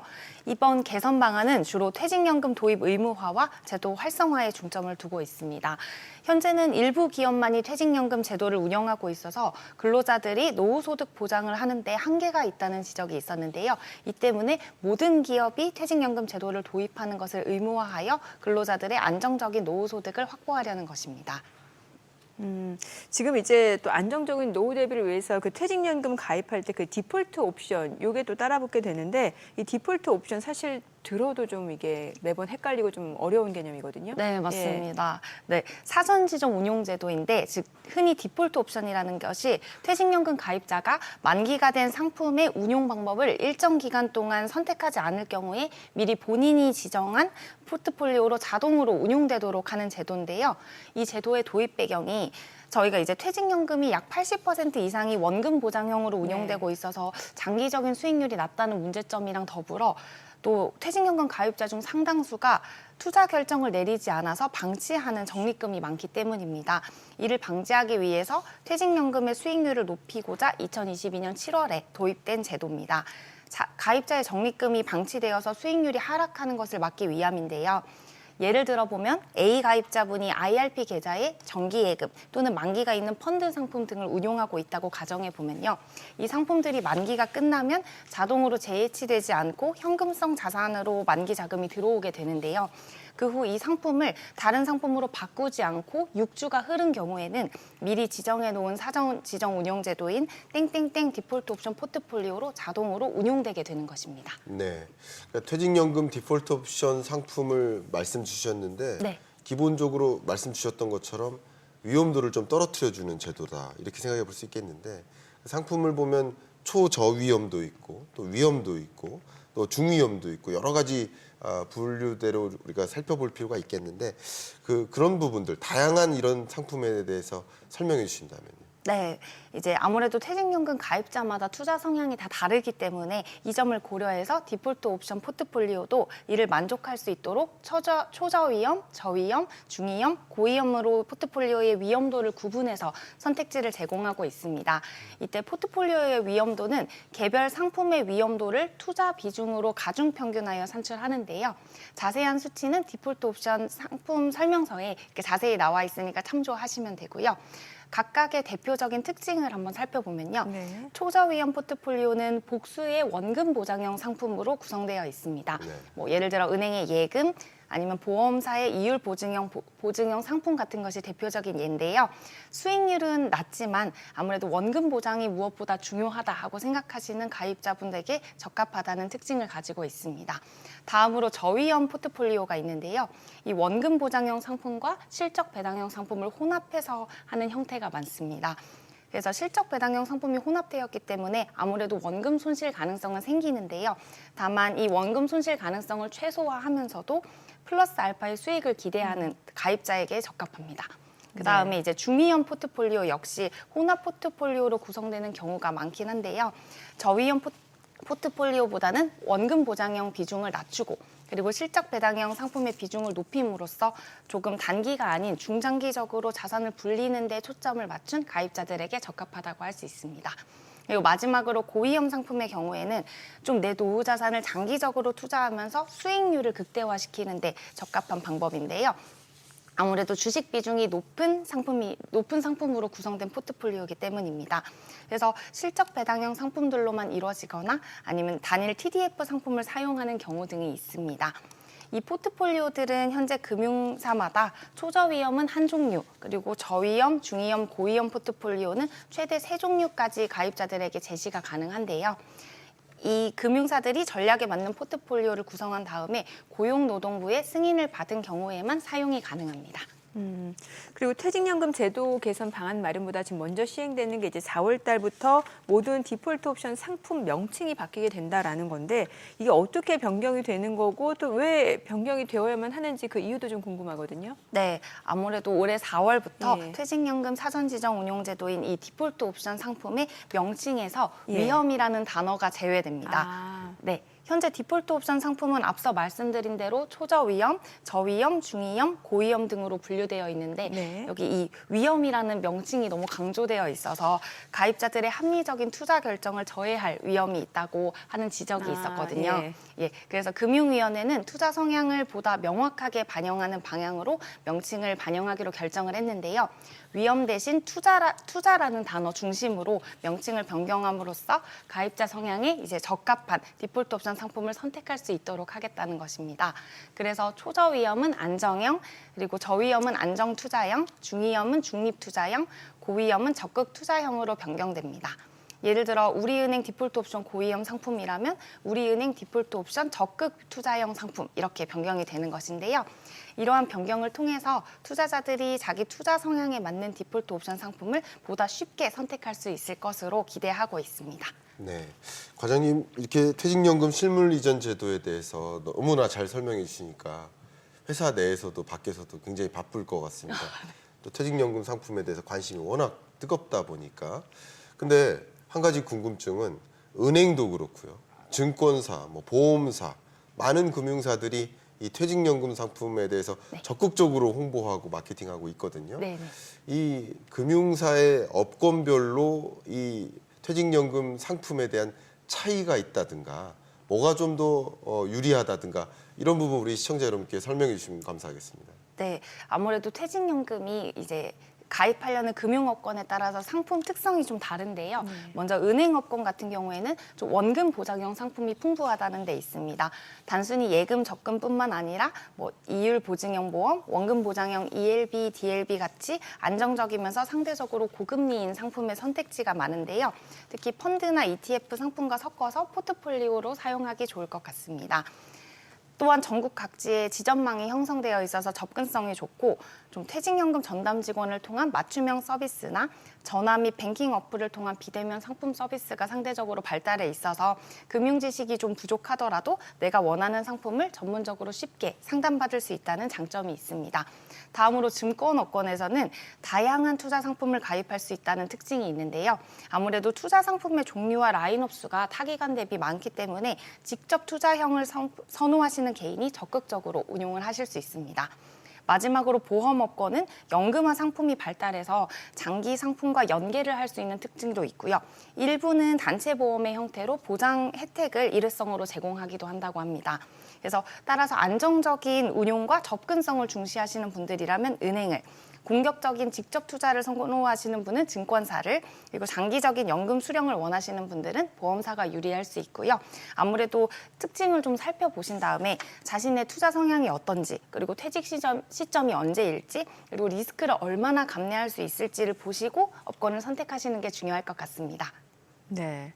이 퇴직연금 실물 이전 제도에 대해서 다시 한번 좀 말씀을 주셨고 지금 보니까 18일 날 공시된 지금 디폴트 옵션 시행된 지 지금 이제 1년 정도 됐죠. 네, 그러니까 맞습니다. 실제로 보니까 뭐 가입자도 늘었고 적립금도 지금 늘어나고 있다고 하는데 오히려 수익률은 또 지나치게 낮은 경우도 있다면서 이건 왜 그런 거예요? 네, 아무래도 이제 의무 시행된 지 1년이 네. 넘어감에 따라서 가입자 수도 많이 늘고 적립금도 많이 는 게 사실인데요. 현재 41개 금융기관에서 315개의 상품이 정부 승인을 받았고요. 지난해 불안정한 금융시장 속에서도 안정적인 수익률을 보이고 있습니다. 네. 특히 뭐 중위험, 고위험 같은 경우에는 1년 수익률이 15%를 초과하는 상품도 있는데요. 다만 문제는 초저위험, 즉 원금 보장형 상품 쪽으로만 운용이 집중되고 있기 때문입니다. 2024년 말을 기준으로 초저위험 적립금은 전체 적립금 약 35조 중 약 88%인 40조 670억 원이라고 하는데요. 이것이 바로 가입자의 수익률이 지나치게 낮은 원인으로 꼽히고 있습니다. 그래서 디폴트 옵션 제도 도입의 취지가 수익률 제고에 있는 만큼 아무래도 정부는 원리금 보장 상품에 편중된 이 현상을 완화하기 위해 제도 개선을 지속적으로 추진하고 있는 것입니다. 그렇군요. 그러면 제가 이 부분이 궁금해집니다. 정부가 이미 예고한 대로 상반기 내에 이 퇴직연금 디폴트 옵션 제도의 개선 방안을 내놓을 것인데 네. 그럼 정말 많은 고객분들 만나시잖아요. 그러면 이런 불만 사항들이 있을 겁니다. 또 이렇게 좀 해주세요. 여러 가지 좀 어려움이 있을 텐데 이 제도가 제대로 안착이 되려면 어떻게 개선될 필요가 있을지 그 의견도 좀 한번 말씀 부탁드리겠습니다. 네. 제 생각에는 먼저 디폴트 옵션이 시행된 지 1년이 지났는데도 불구하고 아직 이 제도에 대한 이해도가 부족한 것이 현실인데요. 아무래도 개념이 어렵긴 하잖아요. 네. 그래서 근본적인 디폴트 옵션의 취지가 무엇인지에 대한 인식을 심어주는 것도 중요할 것 같습니다.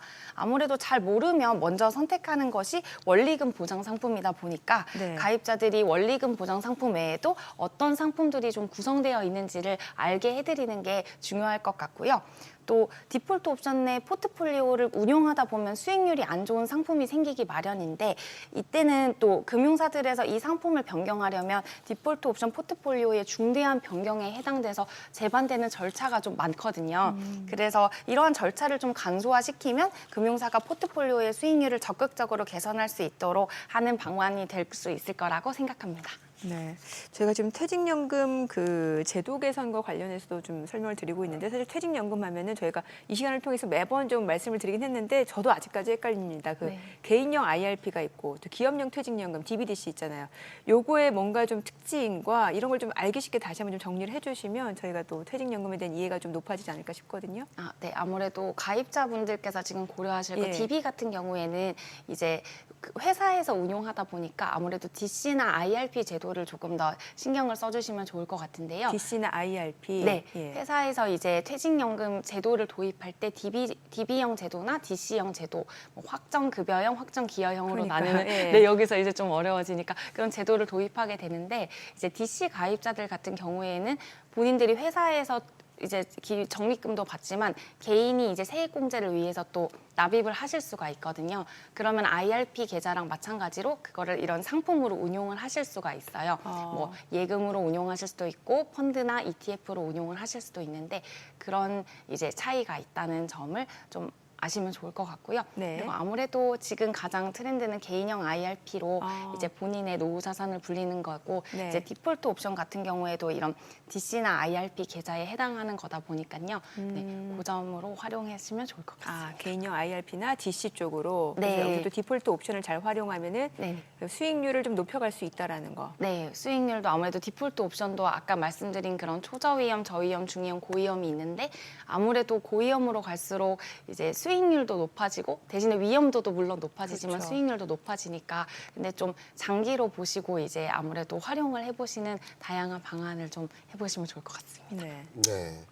퇴직연금 가입자분들 또 가입을 고려하고 계신 분들 굉장히 많은 고민도 있을 겁니다. 또 어떻게 개선될 것인지 정부의 개선안 관심을 갖고 있을 것 같은데 어쨌든 이 퇴직연금 가입자분들도 운용을 잘만 하면 또 수익률도 높이고 성공적 투자도 분명히 가능할 텐데 그게 어렵지 않습니까? 그런 관점에서 뭐 이런 조언해 주시면 어떨까요? 퇴직연금 운용에 대한 꿀팁. 꿀팁. 예, 몇 가지 딱 이렇게 정리해 주시면 어떨까요? 네. 사실 퇴직연금 요즘에는 이제 많이 트렌드 있는 상품도 많이 나오고 해서 이제 다들 관심이 그래도 점점 높아지고 있는 걸로 알고 있는데요. 퇴직연금은 그래도 장기 투자 관점에서 좀 긴 호흡으로 접근을 하셨으면 좋겠습니다. 노후 자산 마련이 목적이니까 사실 잃지 않는 투자가 굉장히 중요한데요.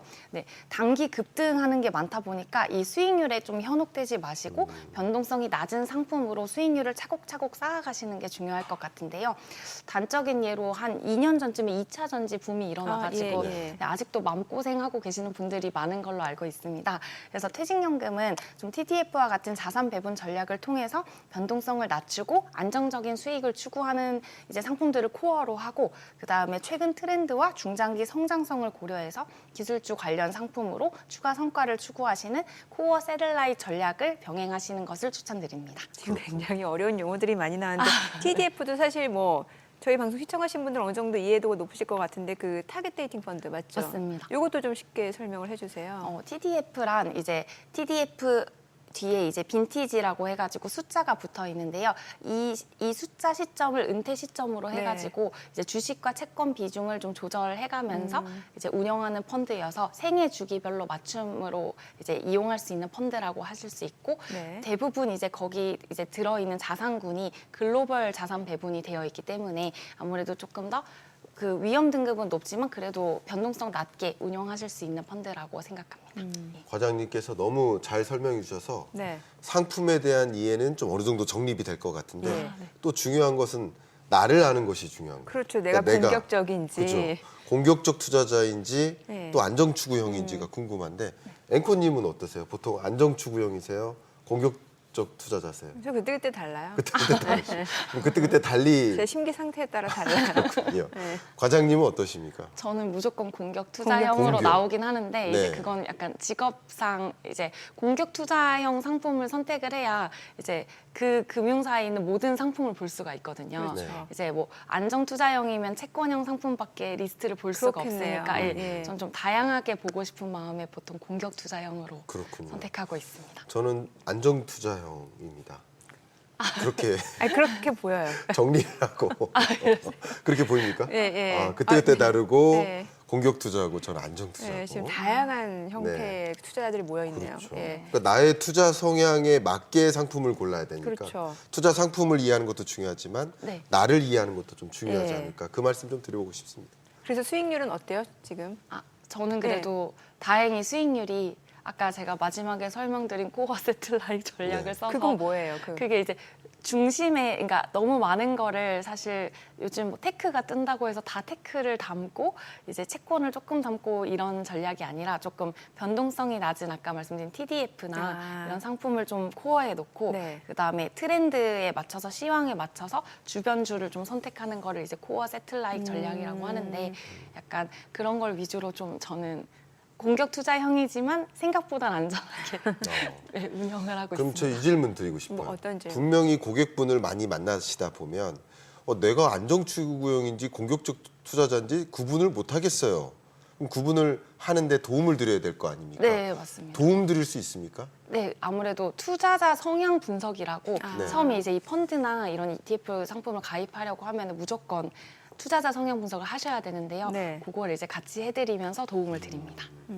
또 보니까 그 뭐 증권사나 은행별로 그 고객 맞춤 서비스도 좀 다양한 것 같은데 네. 지금 우리은행에서 나오셨잖아요. 네, 맞습니다. 우리은행이 가진 좀 차별화된 장점이 있다면 어떤 게 있을까요? 저희도 이제 아무래도 이 개념도 어렵고 사실 네. 접근하기가 어렵다 보니까 연금 전문가라고 해서 PA라는 걸 운영을 하고 있거든요. 연금 전문가. 네, 그래서 이제 각 지점마다 퇴직연금 이런 상품 상담 받고 싶으신 분들이 좀 가서 상담하실 수 있게 하는 창구적인 개념인 건데 그래서 연금 전문가, 펜션 어드바이저 이래서 아. PA라고 네, 해서 운영을 하고 있으니까 이제 좀 이런 개념이 생소하신 분들도 일단 은행에 들어가서 네. 연금 전문가를 찾으시면 아무래도 조금 연결돼서 괜찮을 것 같습니다. 근데 요즘 은행 오프라인 지점 많이 없어지는 추세잖아요. 네, 맞아요. 이제 없어지고 대신에 거점 점포에 네네. 좀 이런 분들을 배치해가지고 하는 형식으로. 또 온라인으로 하게 되면 다 AI가 반응하고. 네, 맞아요. 예, 그래서 조금 나이가 있으신 분들은 되게 힘들어하세요. 이런 거 상담받는 것도. 좀 빠른 패스트 트랙은 없는 거예요. 아무래도 이제 연금 저희도 뭐 디지털 연금 영업부 이래가지고 예, 예. 아예 그냥 별도의 아, 번호를 별도. 사실 운영을 하고 있고 아마 다른 금융사들도 좀 그런 걸 요즘 많이 운영을 하고 있다고 들었는데 어르신들은 아무래도 찾아가시거나 그러니까요. 아니면 전화하시는 게 가장 편안하신 방법이라고 하시더라고요. 네, 오늘 내용 여기까지 듣겠습니다. 잘 들었습니다. 고맙습니다. 네, 감사합니다. 네, 오늘 뭐 지금 시장 보니까 지금 혼조, 코스피는 약보합이고 코스닥 조금 상승하고 있는 모습인데 아쉬운 거는 뭐 여전히 외국인이 매도를 하고 있다라는 점. 그리고 개인 투자자분들이 또 계속해서 매수를 하다 보니까 시장의 하단은 계속해서 좀 지지가 되고 있는 것 같습니다. 네. 여러분 많은 투자하시는데 고려될 것들, 고민되시는 것들 많이 있으실 텐데 이 재테크 노하우 머니쇼를 통해서 여러 참고 자료 또 우리가 바라봐야 될 중요한 포인트 생각하실 수 있는 기회가 되셨기를 좀 바라는 마음입니다. 네, 저희 방송 중에 전해드린 내용과 관련해서 모든 투자 판단의 책임은 투자자분들께 있다는 점 알려드립니다. 네, 세상의 모든 돈 되는 정보 재테크 노하우 머니쇼 오늘은 여기서 인사드리겠습니다. 감사합니다. 여러분의 모든 경제 SBS 비즈가 함께하겠습니다. 저희는 내일 오전 8시에 찾아뵙겠습니다. 고맙습니다.